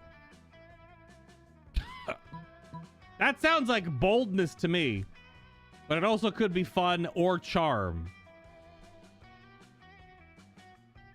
I think I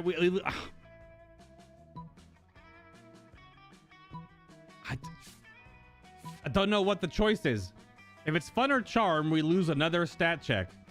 But if it's boldness, but let's talk about love. Love and charm probably go together. So, this could be smarts, though. Sure, let's look at Damien's sexy messages. It was creativity. I don't know what to believe anymore. Aha! That'll set everything forthwith. Real life logic applied to fictional circumstances always clears things up. No, wait, don't. Too late. Miranda snatches Damien's phone and using some kind of mer magic is able to unlock it and open horny dating app. TM. God. I mean, horny because he has horns? A little bit of a double entendre there. We read about that word yesterday in freaking Strange Science. That green screens out. Yep. The origin of some old words. Why, Damien, the things you're saying to these people. No! They're beautiful. Never in my life have I read such heartfelt, soul-wrenching expressions of deep love. I mean, a Sonic based on each person's username? Beautiful. Also, what? I can only hope that one day someone will treat me with the same affection that you show to those you court online. That's not me! A lame-ass poet hacked my account because of reasons. Yeah, that's what happened. Ah. So he's the hard, murderous, demonic exterior, but he's like a Godiva chocolate ball. Nothing to be ashamed of, Damien. This is beautiful, and being so vulnerable takes courage. Ah, fine, okay. I think love is metal, but fuck, getting vulnerable unsettles me fucking big time. And yeah, I fucking think McDonghard truly loves Godiva, and so he might have good reasons for his sudden disappearance. So freaking ridiculous. I know, right? I knew he could be mean-spirited, and I knew you couldn't either, Damien. Doesn't it feel good to have shared your softer side? Fuck you, Mary. Fuck you hard. Wait, that's a different game. But yes. Huzzah! Yay, everyone believes in love. The real question is, might they believe in love with you? That's the real cliffhanger here. You gain charm and boldness. Just trying to suss out what these choices are so I don't lose another damn skill check. Let's do this. Sure, let's do this. We have no money. We're just giving up on charm and fun now. We are not charming or funny or charming in this case. Red is just a bold, creative smarts. So even though she's literally a demon with the hair on fire, pretty vanilla. So what do we do? We get some creativity, maybe? We haven't gone to an outdoor rave yet. Oh, we did. She has the fire tassels. So much reading. She has those fire tassels. Down to the home stretch, though, before we get to pick someone and then get them, you know, to laugh at us and we don't get a monster prom date.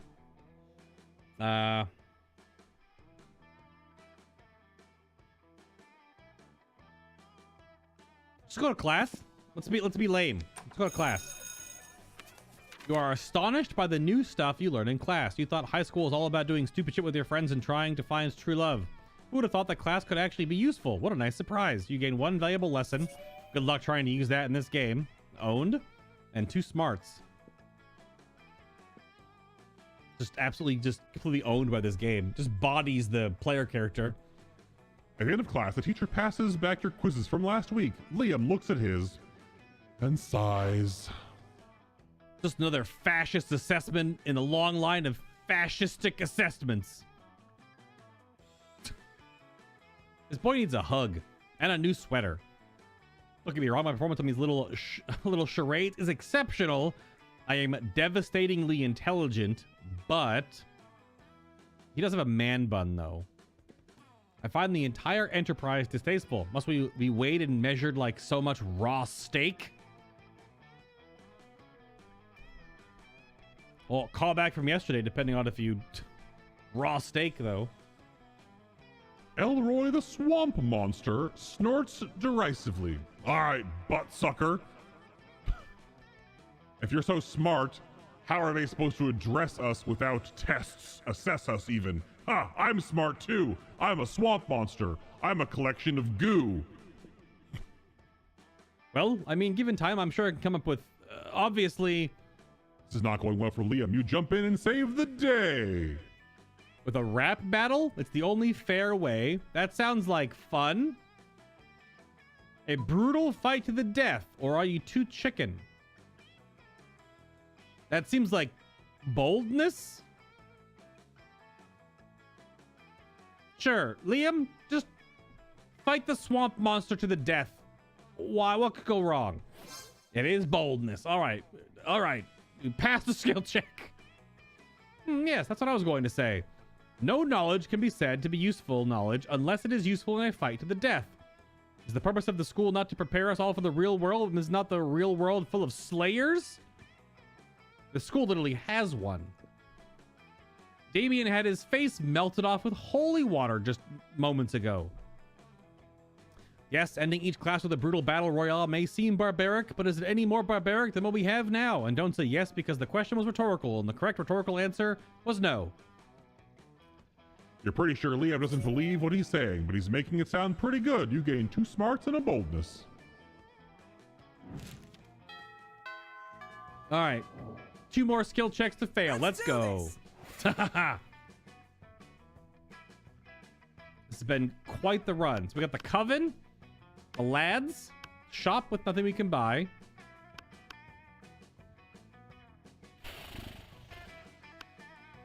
No idea.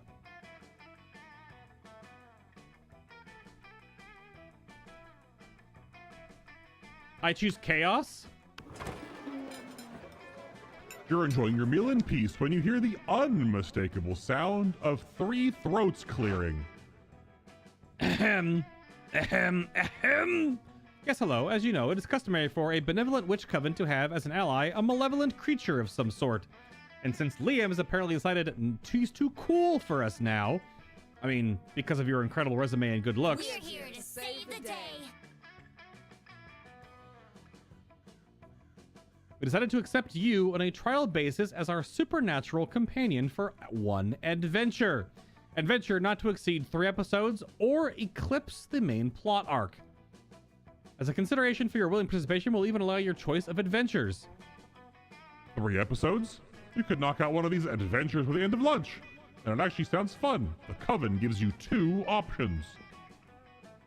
Stop the crime ghost who's been taking over children's bodies and using them to rob banks. You have never before seen plan. Or take on the greatest villain of all, income inequality. Well, that's going to be a money choice, probably. So I guess we're stopping the crime ghost. Maybe. I guess that's not even technically a skill check. You put a stop to the crime ghost crime in the only way you know how. With fake beards. Fake beards? Fake beards.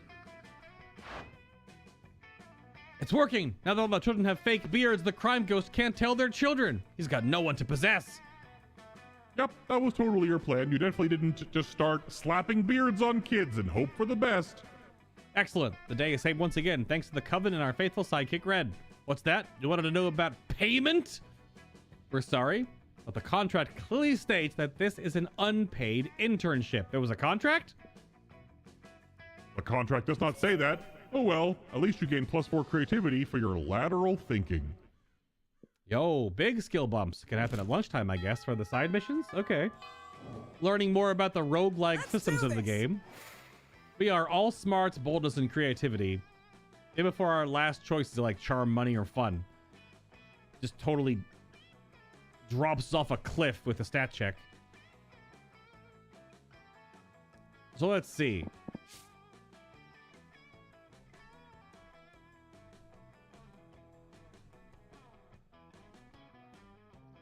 You know what? Go out like we went in, I guess. You encounter 3 wild hyenas on your way to the bathrooms. Who the fuck runs security here? Anyway, you subdue them with the help of a hair comb. Red has a hair comb? Her hair is fire. God bless the monster scouts and all the idiotic scenarios they prepared you for. By the time you get to the bathroom, you've totally gained 2 boldness. Yep. You're doing the thing that gives you the most life. Reading Dragon Heat. I'm never buying this goddamn item again. When you're approached by Scott and Liam. Aha! A fellow connoisseur of the Dracophile arts. The brain. Stay in there. Here, Scott and I are also experts on the topic. An unexpected duo. Yeah, Liam and I are fandom buddies. We love to discuss all the things we love on our favorite stuffs, wikis, and forums. Scott's a Redditor? It would make sense, because Liam definitely would not. We're the best fandom buds, even if we don't always agree. Like with the Starco and Markapoo things? Starco and Markapoo? What? Hey, let's be clear. I engage in passionate fandom conversations only as an ironic way of celebrating low culture, which I truly despise. What? Second, for the 100th time, after spending years in Hackapoo's dimension, Marco is now actually in his 30s, so it isn't right if he dates a 16-year-old girl. Absolutely not. That'd be fucking really weird. These details matter, Scott. Think how wrong it would be for me in my, he's 400s, to date people from this school if all of you were actually teenagers instead of being much more conveniently in your 20s. Well, some of us are just freaking weird monsters? Do you put an age on a weird fire demon? Anyway, enough meta discussion. Scott and I are here for are in a situation, even if our opinions differ. We agree our opinions are superior in comparison with the rest of the strangers on the Dragonheat Wiki. Yes to that. Liam here is like super smart, and I'm a good boy, so my idea should be good too. Yikes. The people on the wiki can be really mean sometimes. We need to gain their respect so we can convince them to be good boys too. Scott is right. We need to somehow earn the role of moderator so we can show all those lesser beings who's boss when it comes to the Dragonheat fandom. But how? I'm sure you'll give us an absurd yet effective idea for a solution, as can be expected from good old Red. I got called good old Red? Let's ask them nicely if they can stop behaving like internet trolls and instead start respecting your opinions.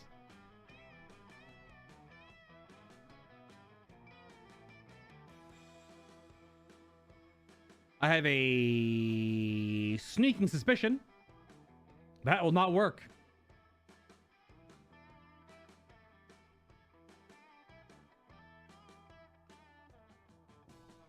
That will not work at all. Like, totally a thing that will not do anything.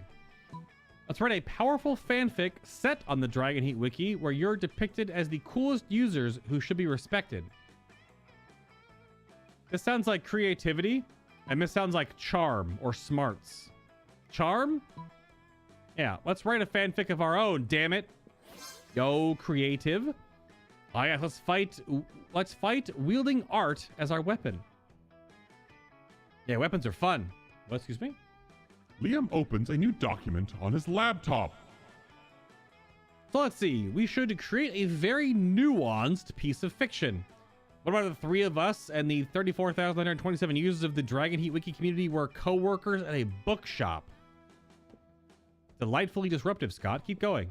Okay. So we're all mean to each other like in real life, except the town's mayor is visiting the bookshop next month, and it turns out that we're breaking the law because in this universe, people can't work in a bookshop if they're single. And we're all single. Not good. Oh, the weight of the conflict. I can even feel it in my fingertips. Amazing. Don't stop. Then we all fake that we're married together. The 34,930 of us. Smartly unexpected. An astute facade. The tension is overwhelming. Faking a marriage, we all learn more about each other. The mayor comes and he's happy, and everyone is happy. The mayor comes until a really bad blizzard comes to town, trapping everyone in the bookshop. Uh-oh. Monster kind versus nature, the oldest of rivalries. So Liam, who's like super smart, says, "Hi, I'm Liam, the vampire. We should all snuggle together to get warm. Desperate situations call for desperate measures. Yes. Then the blizzard goes away and everyone is happy, and then we learn to respect each other thanks to the snuggling together, and we all say, we're saved. Hooray to Liam for being so smart. Hooray to Scott for being such a good boy. And hooray to Red for proposing the creation of this nice fanfic."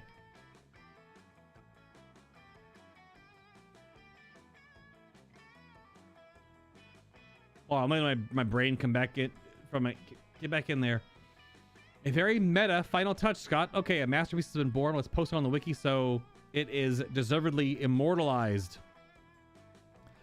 Some hours later, the user of the Dragonheat Wiki starts to comment how moving your fanfic is, how they've met their inner feelings thanks to it, and how they're now capable of acknowledging your leadership skills.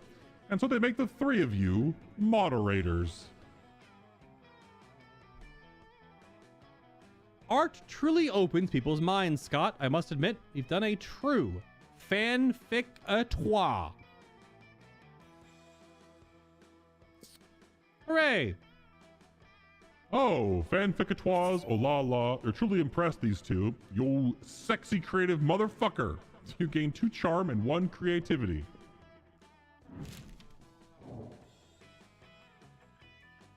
All right.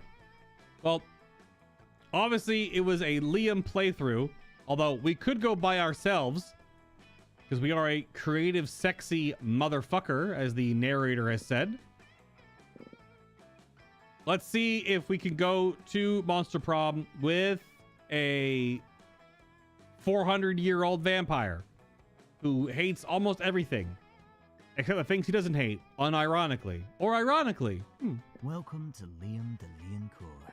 All right, we gotta give it a try, right? What could go wrong? Let's do this! Yep, sure. If only pluck up your courage and ask your beloved to go to the Monster Prom with you. You and me? Psh, So mainstream. that'd be so predictable. Don't be a fool. Also, right now I only date blue inanimate objects.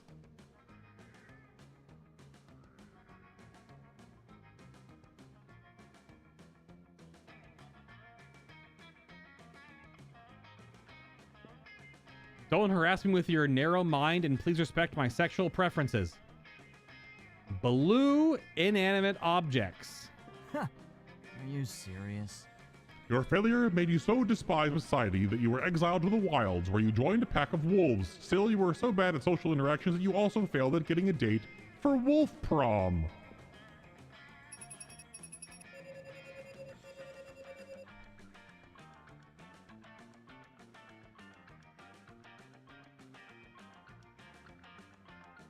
Liam might be the best at being purple.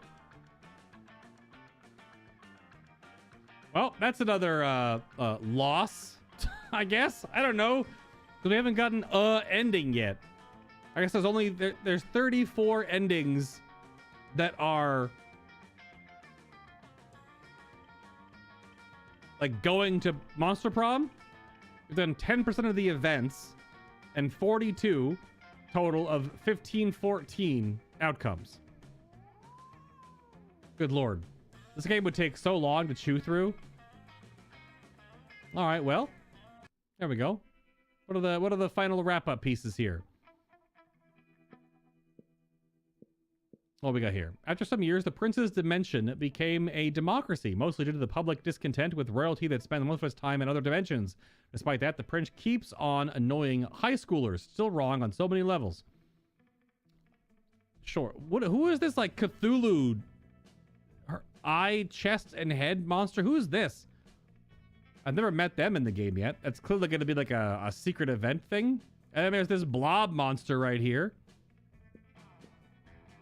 Liam started an iconoclast band that broke all conventions. Did he date a blue inanimate object? The latest album has been a hit. It has no songs at all. The album is actually just a banana set on fire. And to be sure, Liam doesn't care if you don't get it. All right, thank you for telling me. Polly graduated from doing lots of ayahuasca? What the hell is that? And now she appears to hallucinating people and acts as their spirit animal. All right. Well, that was another failed romp. I also got a copyright claim for that song yesterday on yesterday's video. Only 5? It didn't unlock shit. We got the Liam ending card though. That was us. We get some more art stills. We did. Yeah, this is like the end postcard. Yeah, who is this? There's also only 2. Is this the other Coven girl? Because it's the 2 Coven, and the third one is that?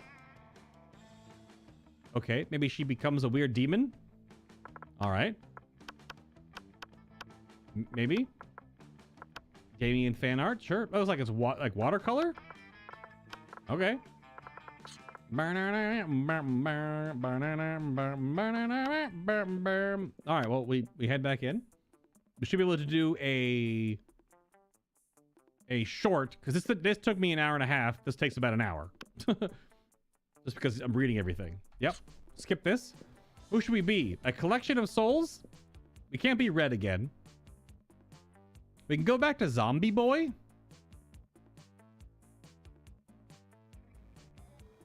I'm gonna go back to Zombie Boy. Let's try to go like, I guess you can't really choose. So much of the game seems to be like set in a way that you should try a certain path, but then I guess the game like gives you a nod towards something, which, as we just found out, you don't have to even follow whatsoever. So we're gonna go with Zombie Boy, and his name this time is going to be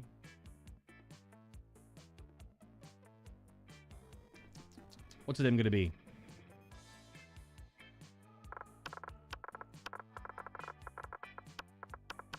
His name is Chrono the zombie. Why not? Yep. Okay, let's get to that opening quiz. Oh no. Yep. Democracy is just broken. What would be the best way of choosing the leaders of modern society? Okay. We create a reality show called America's Next Top President, where the candidates compete in all kind of physical and mental challenges. Voter turnout would increase and would return a profit. Whoever can play the most heartbreaking violin solo. Or you put all the candidates in an empty room with a wild grizzly bear. We tried this one before. Let's do the most heartbreaking violin solo because it makes absolutely no sense. Creative. All right. If you had sex with an animal. Let's see. We got the no one can make me fuck an animal. If I fucked an animal, it would be my own free will. A dolphin or the purebred horse. We chose dolphin before. All right, let's do the purebred horse. That probably is money. Yeah, wealthy choice. Okay. Let's try to be a wealthy zombie boy. Deal breaker for potential lover. Boring, lacks taste, mediocre, lacks manners, cowers, hates the outdoors. How about lacks manners? Miranda like that? Okay. I don't know about that. Sure. Sure. All right. Big money. Like money and fun would be like a rich zombie. I don't know if that's gonna matter at all. Let's go. Oh, we're gonna do some Bitcoin mining.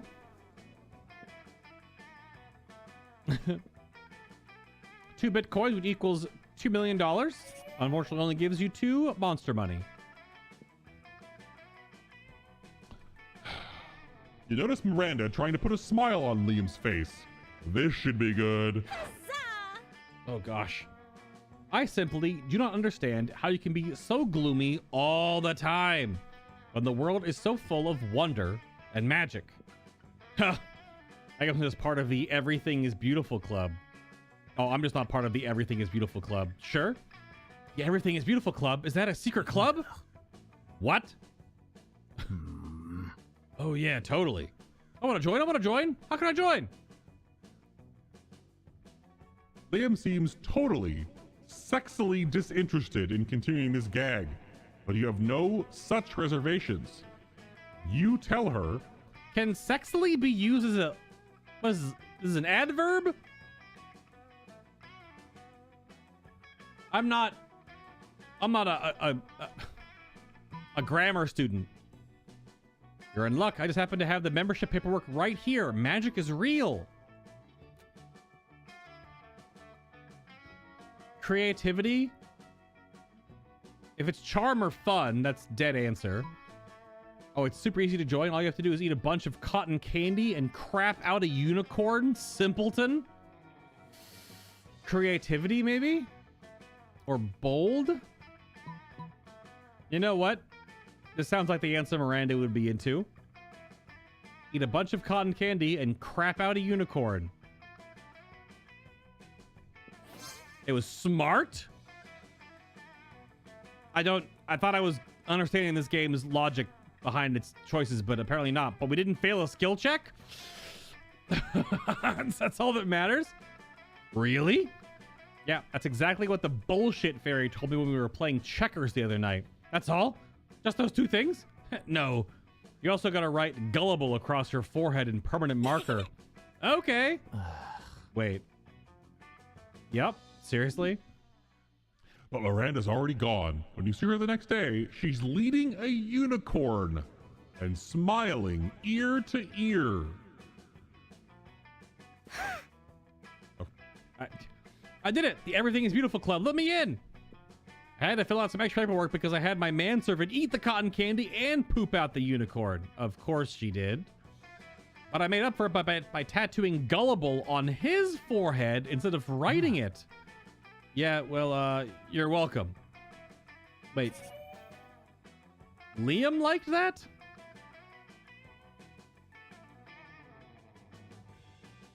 What? I guess because I got him out of the... Liam winks at you, and the wink is so cool, you automatically gain fun and charm.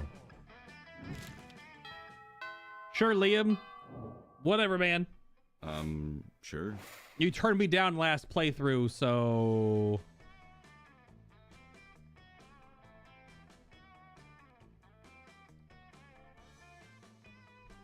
No idea. We did start with a whole bunch of money this time. Let's go to the table that normally comes down to business schemes, the minigame. You take your seat, and if you didn't know any better, you would say that it seems like Vera and Polly are almost more interested in their phones than they are in you. And you do know better, and you know that, yes, that is exactly what is happening right now. Something personal, Chrono. It's just that Polly and I are very engrossed in texting our financial slave. Oh, is it the guy that pays you money to watch you eat? That was an event in yesterday's episode, if you haven't caught that one. Yeah, it's pretty hard to compete with a guy whose fetish is buying you anything you want. That's my fetish, too. So, kind of different. This is different. Not buying stuff for people. Having people buy things for me. Duh.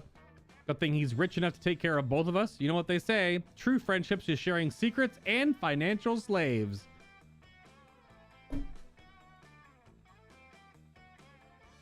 Just gonna let that one just float away into the ether. Just gotta nope right out of that one.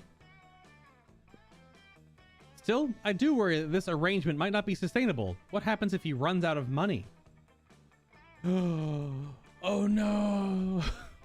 Our cash flow instantly stops. Besides, being handed everything you want on a platter, in this case the platter being an online money transferring platform, is almost boring. I get that. It's a little less bored when you're on as much acid as I am right now, but I see what you mean. Excuse me? Just gonna slide that one in there. Just be like, hi, I'm Polly. I'm high on acid. How are you doing today? All right, sure. Why not? This game is absurd, as they say.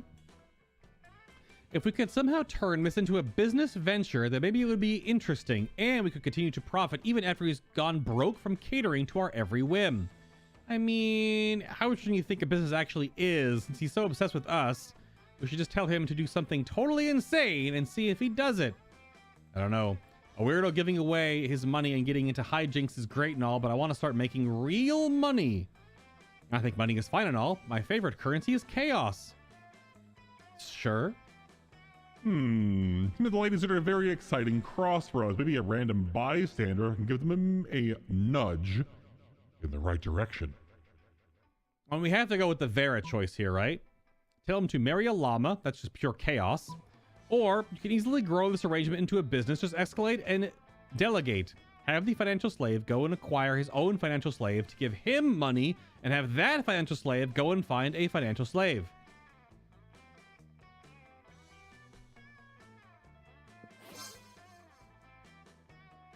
That would increase our income exponentially immediately, which are two of my absolute favorite adverbs when it comes to monetary gain. I mean, one financial slave between the two of us is already strangely a lot to handle, so managing an army of them sounds draining. But as long as it's a pyramid scheme and we're at the top of the pyramid, where we don't have to actually deal with lowlives, who cares? Vera, everybody. I think I'll go check out my toilet wine.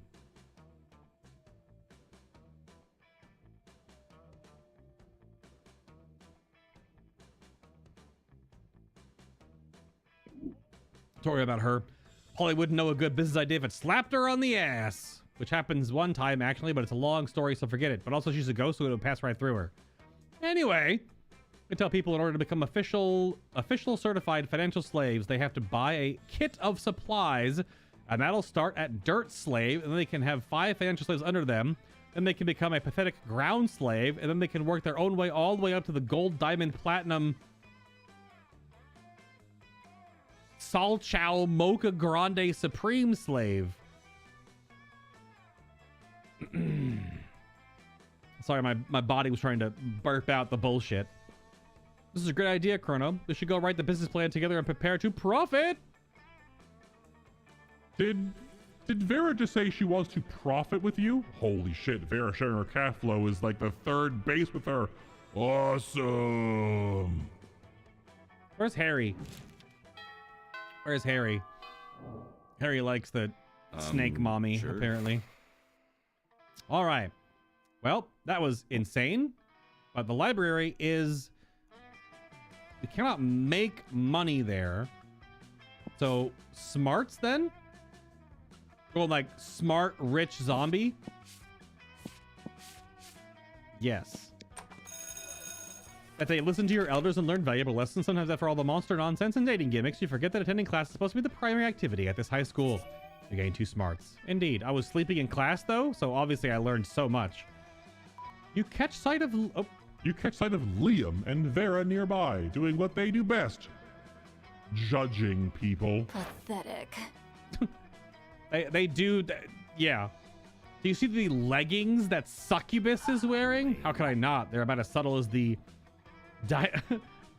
Wait, the dyadic intent of Jonathan Swift's A Modest Proposal? You know, Liam, sometimes I worry that we're the only 2 fashionable monsters at this entire school. I mean, the leather jacket's definitely working. I don't know about this fucking Christmas sweater, though. But then I realized that's nothing to worry about. That's something to feel smugly superior about. I could have put it only slightly better myself. Now focus, Vera. We've got so many more outfits to critique. Oh, no. No way to avoid it. You're about to walk right past them. Quick, improvise a fashion accessory that'll actually impress them. Put on the hot dog costume you keep in your backpack for emergencies. It's so ironic. Liam should love it. That sounds like fun. Fun or boldness. Could be creativity. Or strip naked. Then tell them you're wearing fabric that only cool people can see. Vera's all about being cool. But that sounds like boldness too. Could be creativity. Could also be smart. I mean, we're gonna choose that one regardless. That sounds hilarious. Just a naked Frankenstein's monster walking down the... It's boldness! You rip off your clothes, exposing your soft, shitty body, and walk confidently up to Liam and Vera. Before you can even start lying to them, Vera puts up a finger. Let me guess. Clothing so fine only cool people can see it? Darling, we just watched you rip off your clothes literally 10 feet away from us. And let's face it, if such a fabric did exist, Pathetic. you've got the kind of body that you shouldn't be showing off to anyone. No matter how uncool they are. I mean, she still liked the choice though? Question mark? Liam doesn't say... Leo doesn't say anything. He's busy trying to buy bleach online to bleach his eyes forever.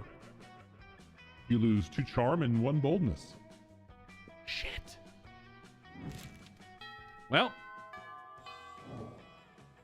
She still had the heart sure. pop up though. So who knows? So boldness, huh? We can make more money. Jelly Butt Crush, fan-fucking-tastic. Still with the same backers and pledged. Spent some time on the library PCs managing your start kicker. Really? Okay. I'm making Jelly Butt Crush. You deceive lots of people with the sensational video and impossible promises. Nice. You gain 100,000 money, but that only covers to 2 monster money. That's fair. Oh gosh. You see Miranda, Vera, and Polly gathered around a table covered in books. Could they be studying? No way. I hereby call this meeting of the boss-ass bitches to order. Pushes up glasses. I've gathered all prior school yearbooks, so we have to clear a clear list of everyone we're better than. Always the same with you. Oh god, the Coven's here too? Wow, what a great use of your time. Who said that? Oh great, it's the Coven. What are you 3 doing here? Studying? Because this is a library at a school? Gasp, spies, villains, impersonating us! What? What? Don't you see, Vera? These 3 are obviously our evil twins. The middle one is mean and bossy like you. What are you talking about, Polly? We go to class with you?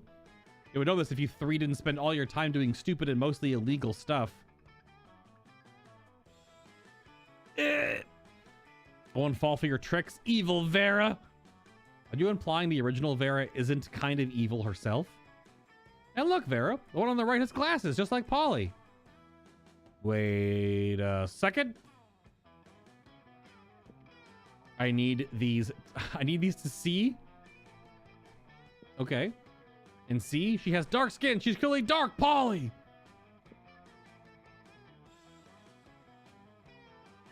My eyeballs are gonna just roll out of my skull. Whoa, Polly, just no. Oh my goodness. Bitches is the only 1 letter away from witches. Good Lord. Say, would you 3 mind studying somewhere else? You're upsetting my minions. Wow, wow, wow, wow, wow, wow, wow, wow, wow, wow, wow. Never. Good grades are the backbone of a bright future. We need all this knowledge to save the world from the big bad. They do talk about the big bad a lot. Oh boy, if you don't figure out a way to get the Coven out of here, you might have to break up a brawl. Any ideas? Whip out your rooster.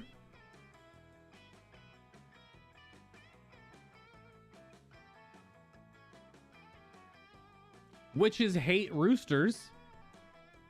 Or chop up all the study tables with a big axe.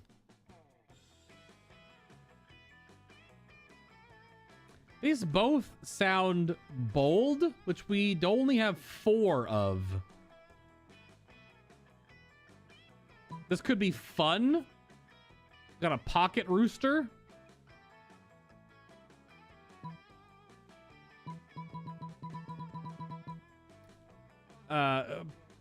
Pocket rooster right next to the pocket sand. And the Polly Pocket. It is smart. Okay. That was, what? I know, get that filthy cock away from us. Yep, there's the dick joke. But thinking witches were repelled by the rooster as it is a symbol of the dawn.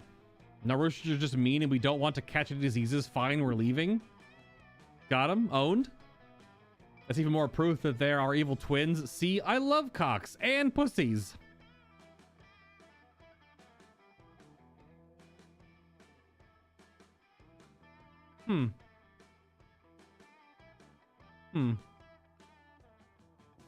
She means chickens and cats, clearly. I do love animals. As we say in my kingdom, the chicken is the tuna of the land.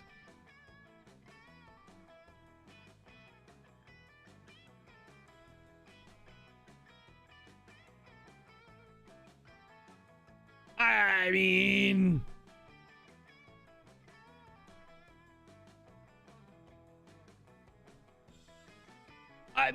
like... All right, they're gone. You can put your cock away. It's my pocket rooster, actually. So you did use him quite skillfully. Oh, no. Vera is so impressed, she lets you sit on the first meeting of the boss-ass bitches. You all throw so much shade, your rooster decides it's nighttime and goes to sleep. You gain 2 fun and a boldness.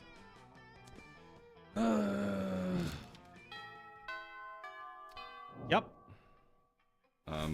Sure. It's lunchtime. Sure.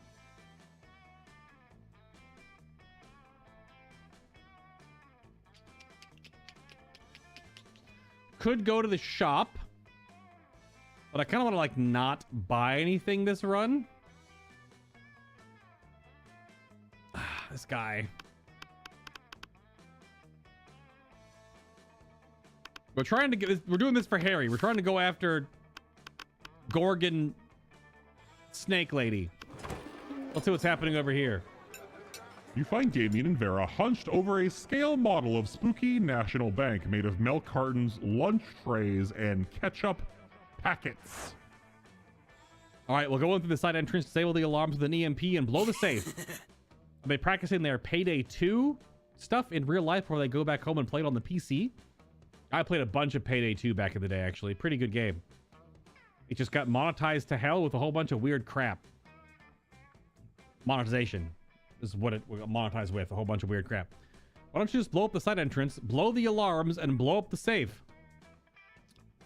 You don't do a lot of blowing there, Damien, huh?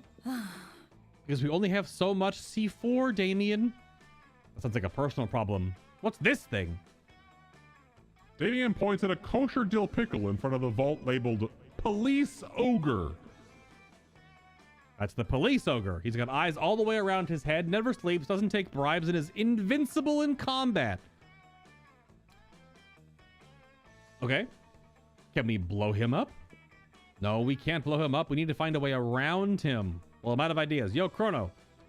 We'll cut you in on the heist if you can solve this ogre problem for us. Luckily, of course, you're a heist mastermind. Before Vera or Damien can react, you... Rob the bank yourself and split the money with Vera, or eat the pickle.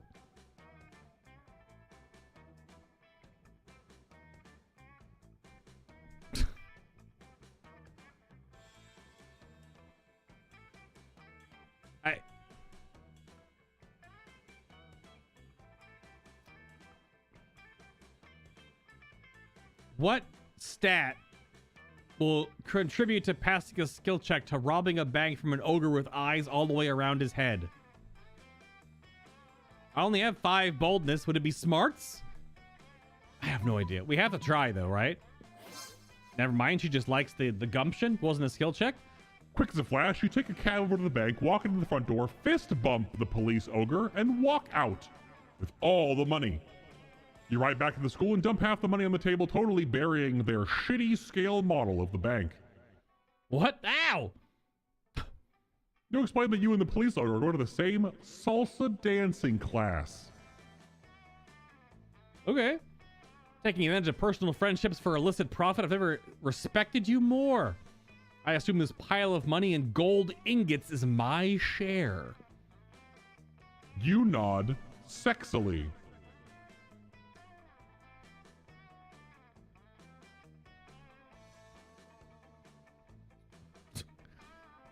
Got a little Mr. Bean-ish in there. Mr. Bean is super sexy. Hey, where's my cut? I've got your cut right here, interloper. Vera stabs Damien with one of the irresponsibly sharp butter knives the school cafeteria provides. You've never been more turned on. What the fuck? Sure. Poor Liam. Not Liam. Damien. Got stabbed by an irresponsibly sharp butter knife. Let's see. Where are we at? Could maybe use some boldness?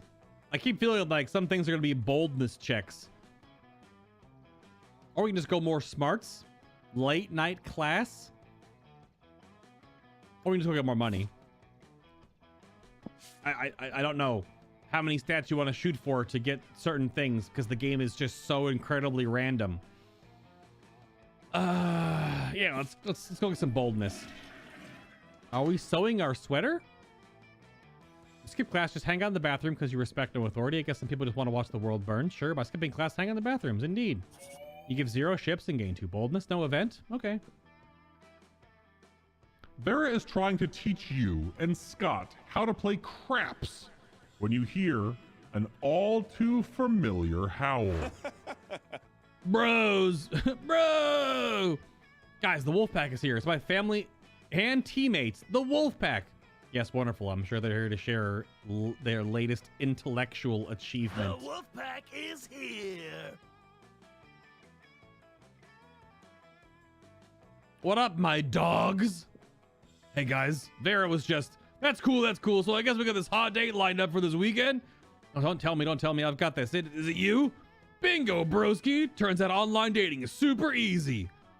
Yeah, the secret is just be hot like me. Oh, well, I mean, she's not wrong, but sure. Or you can just use an actor's face and body instead of your own face and body on the dating website. That's what we did. Aren't you worried about the potential consequences of that? Like, what's going to happen when your date realizes you're not actually handsome McStrong pecs? How'd you know which actor we chose? And what are you going to do? That's a very real problem we never considered. Luckily, you're an expert at online dating and at lying. You share with them the perfect situation. Or solution, rather.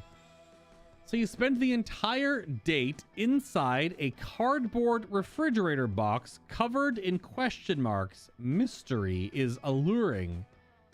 Or just be yourself, but first tear off the actor's face and wear it so you will have the same face as the actor.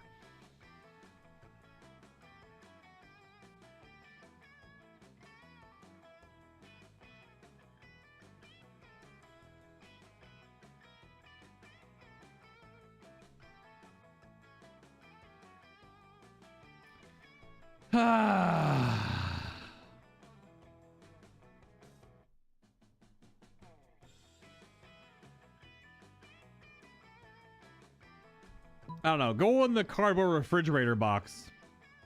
Nico saying 2.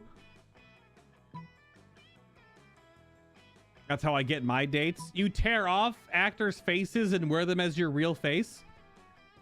I'm gonna take your face. Oh. Like that? That's what you do? Yeah? All right. Psycho, let's go in the cardboard refrigerator box. No, it was a creative choice. That's a great idea. We can even write handsome McStrong pecs in the box to make it extra convincing. But how are you all gonna fit inside one big box? Well, it's easy, Scott. We're athletes. We'll just sit on each other's shoulders.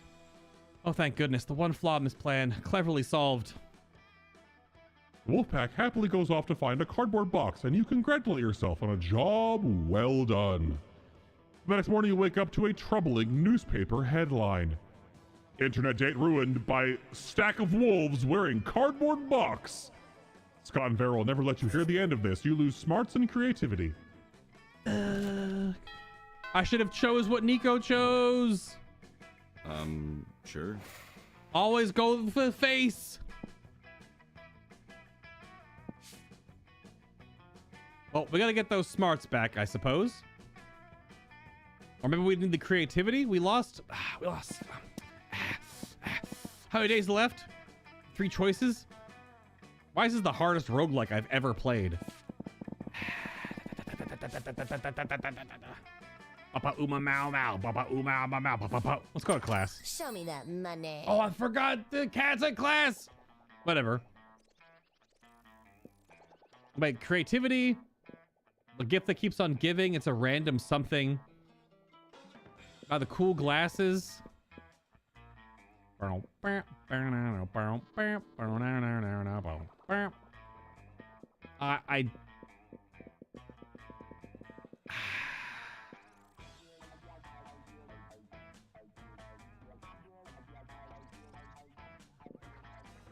a bag of regular cocaine.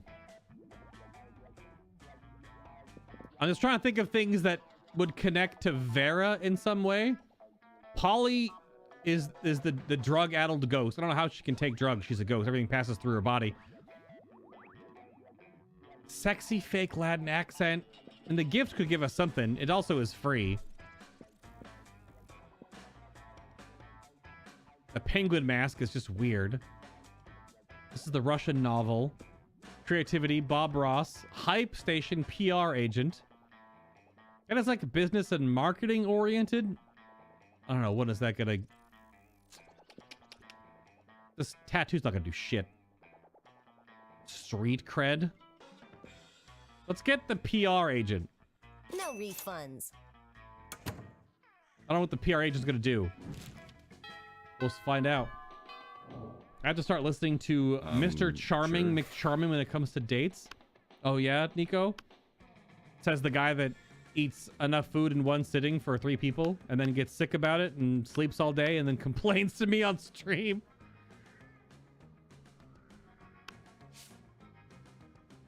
All right, well, we're trying to go the Vera route. I don't know if this will do anything. Vera and Miranda at the table, though? This is going to be a clash of clans. The mobile game. You arrive at your chosen table to find Miranda folding napkins at Vera. What?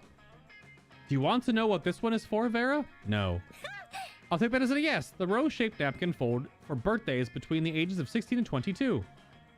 Miranda's hands are fast as lightning, turning the rose into a gorgeous white swan. By contrast, the swan folding is the first of weddings, third weddings, and swan giveaways. As a fashion enthusiast, I have never been so bored by a piece of fabric. Oh, and this black swan folding is for weddings where you plan to brutally murder all the guests. Not very popular, the black swan folding. Okay, that's sort of cool, but I'm still aggressively uninterested. You happen to have some napkin folding skills of yourself. Maybe you can spin up this interaction or spice it up. Spice it and spin it up and fold it up? I don't know.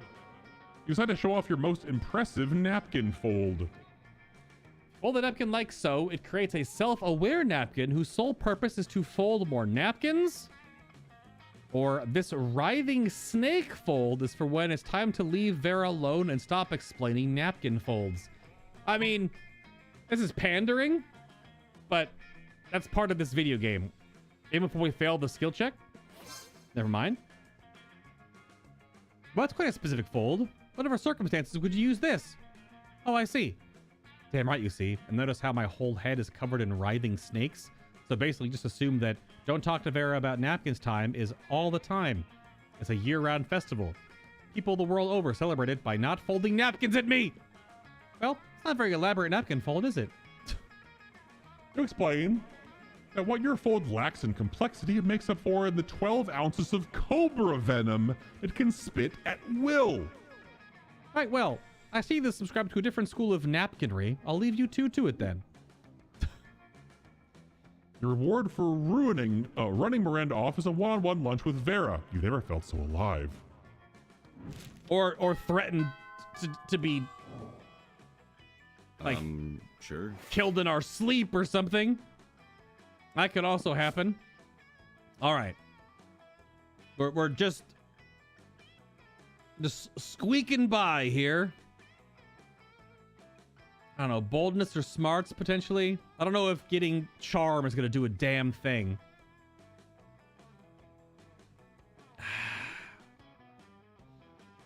What's this PR supposed to do? Maybe I bought it too late. Maybe you have to buy certain items really early in the game for them to have interactions. Never buying that goddamn dragon book again, though. Holy crap. It's just so many nonsensical interactions. It's like 3 in a row? Good lord. I feel like none of them actually like gain any progress to the end goal of winning the game. All right.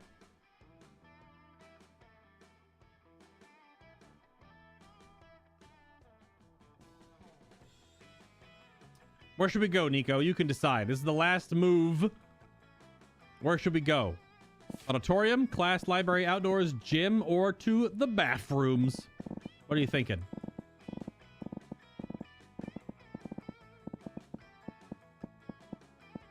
This is just because the noise is cool.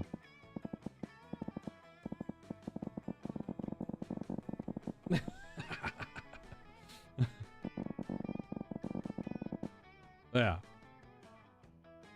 Yeah, I'm at an impasse on what would affect the outcome of this run. I think just going to get either boldness or fun, maybe do something. Oh, smarts could also, I suppose. I don't know. Our charm is already so low. What is getting 2 more charm points? Probably won't do anything, potentially. You hit me with a something more concrete than a sir.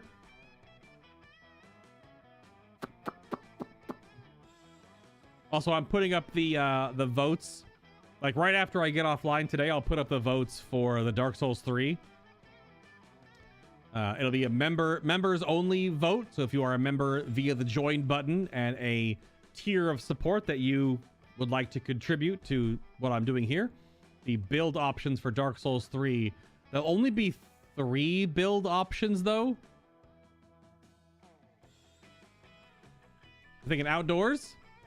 Fair enough. Half-hour raid that goes full crazy. You have no idea how it escalates. Was like 300 people there. Yep, someone summons demons from a nightmare dimension. The consequences might disrupt the fabric of reality itself, but who cares? It's a rad party. You gain 2 fun. Yep. No other event? Okay. Soon after, you hurry away to join Vera for an after-school rendezvous. She's arranging a romantic evening at the stock exchange? There you are. I'm so happy you've joined me here that I have momentarily forgotten my hatred for all beings. You... what? I thought we were going to dinner? No, silly. How am I supposed to make a profit at dinner?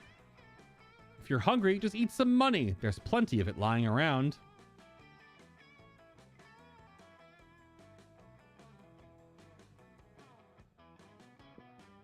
Look, I invited you here because I wanted to share something really special with you. You see all the people here? These sociopaths screaming at each other in $10,000 suits?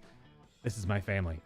Well, not literally. I've never met my birth parents. It's more like a room full of my worst enemies. But what's family after all but a room full of your enemies? Anyway, enough chit chat. The real person I brought you here was to help me make money. The real reason I brought you here. Make with the stock tips. You know absolutely nothing about the stock market, but that's never stopped you before. You tell her... buy one of everything or sell it all. All we need is each other. Well, she's not going to like that. That's not going to make any sense. Buy one of everything?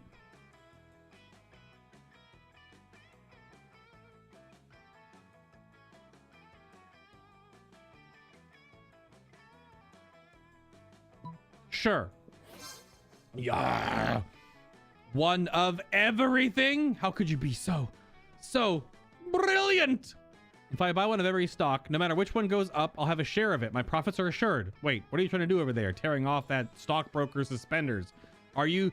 my God, you're even cleverer than I thought. You didn't mean I should buy one of every stock. You meant I should buy one of everything. You didn't mean buy. You meant steal. You, sir, your pants. Give them to me. Don't argue with me. I have snakes for hair.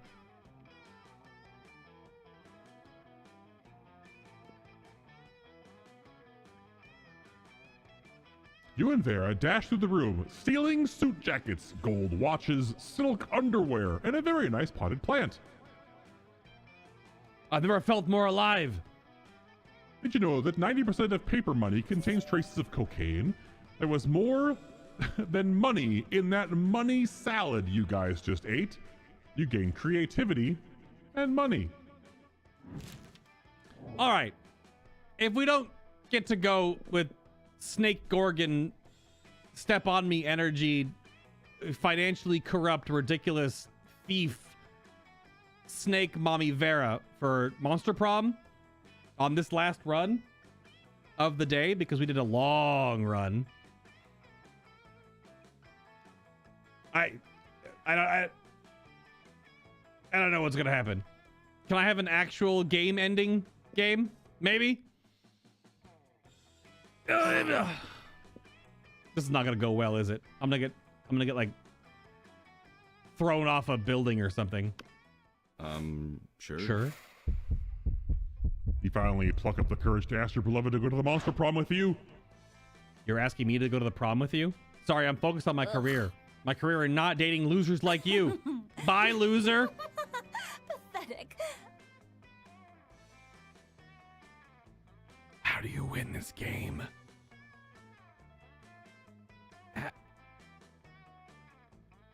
How do you... Are you supposed to just choose someone totally not the person that you like interacted with all game? And just go like off the wall? Like the game is super random. So do you just go like off the wall? The shame of your constant failures was so great that you secluded yourself in your room for years and officially started dating your own pillow. Waifu life forever.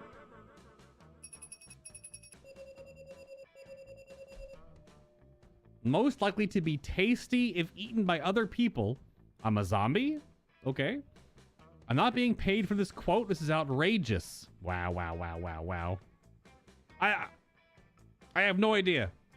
What's it? I don't... Clearly, I don't understand the game systems in some way. So I guess the outcomes you get with certain other monsters don't necessarily mean that that's the one you can ask. So you have to just ask someone just like, should I have asked Miranda or something? Or is it just like a skill check? Like, do you need X, Y, and Z in a skill check? Which means you just kind of gamify it, like gamers. I don't... Damn it. I mean, that was funny. But also, like, I've gotten, like, nothing done. I haven't gotten any of the endings.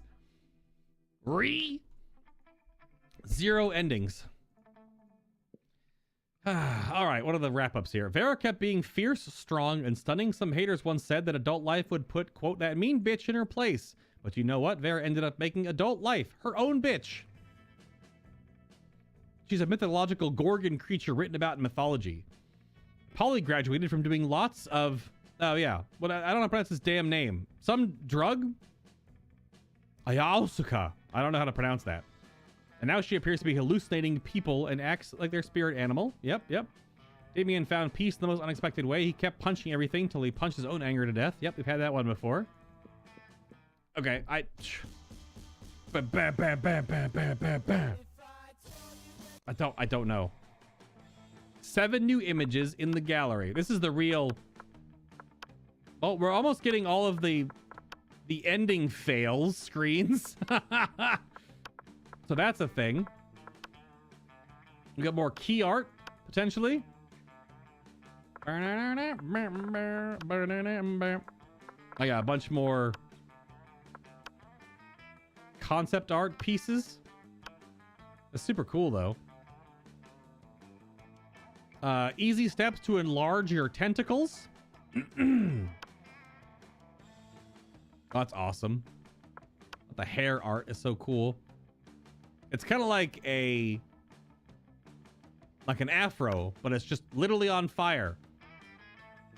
Or is an early concept of how the game would look. That's fair.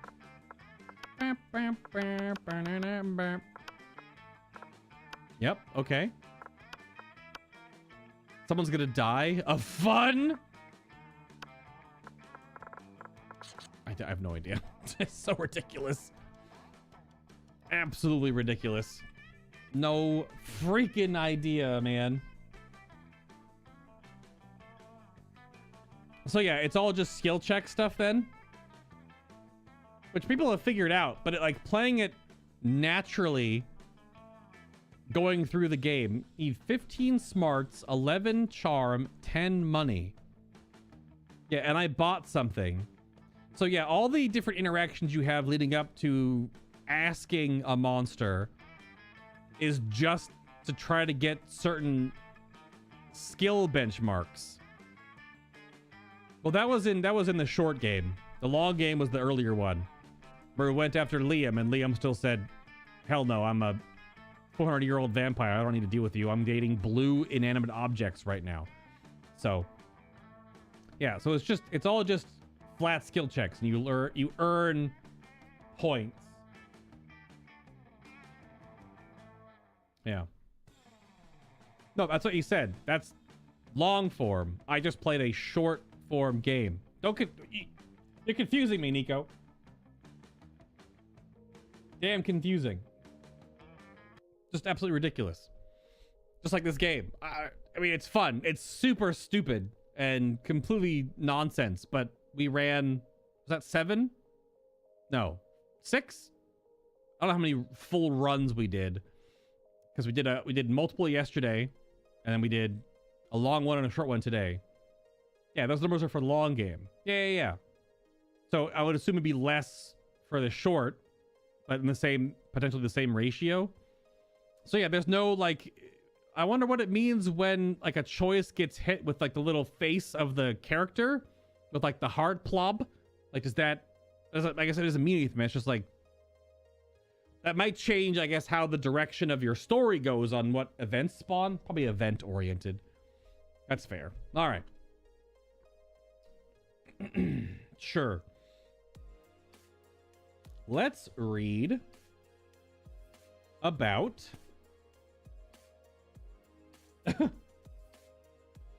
we already read about that one. Aw, reading about robots would be pretty good. Let's see. We already read about that science. We read about that science. What the hell is that? Some of these I don't understand what they actually are hinting at. I'm just like scrolling past. Trying to find some.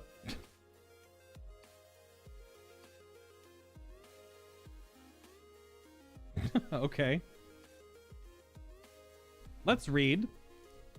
I think this is a multiple entry. There's been a couple of these we've read before. Let's read about the science behind toys. Slime.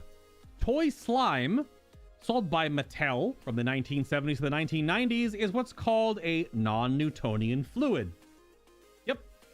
This means it changes density depending on how much pressure is applied to it. Use a light touch, and the non-Newtonian fluid feels as thin as water. However, if you press hard on toy slime, it will feel very thick. In slime, the ratio of polymer to gelling agent that makes up its non-Newtonian fluid. Usually it's about a 5-to-1 ratio of polyvinyl alcohol, the polymer, to borax, the gelling agent. The rest is just water, fragrance, and coloring. There was that someone made, it was like an art piece I remember seeing years ago. It was like almost like a pool in, I don't know, some city square, some artsy fartsy thing, where there was a pool of it. It was rather deep, probably like, I don't know, knee deep or something like that. And it was all full of slime, this non-Newtonian fluid. And it was doing something about like walking slowly in it and then walking fast in it because your height with density would change. Or if you walk fast enough across it with enough like oomph in your step, then you'll walk straight across it like it was hard ground. Or if you walk too slow, obviously you'll sink into it and it's kind of weird to get out. And how about the Magnadoodle? What lets you draw on a Magnadoodle time and time again? Magnadoodle? Is that the that piece of plastic that you pushed out onto the black background? No, it's something else. Magnadoodle. I gotta look this one up. So there's a layer of honeycombed plastic under the top screen, and each honeycombed cell contains thickened water and magnetic particles. I mean, this is somewhat similar to what I was talking about. When the magnet on the pen is drawn over the screen, it pulls the particles to the surface, and the water solution is thick enough that it can't float back down. The solution is also colored white, so the particles are more visible.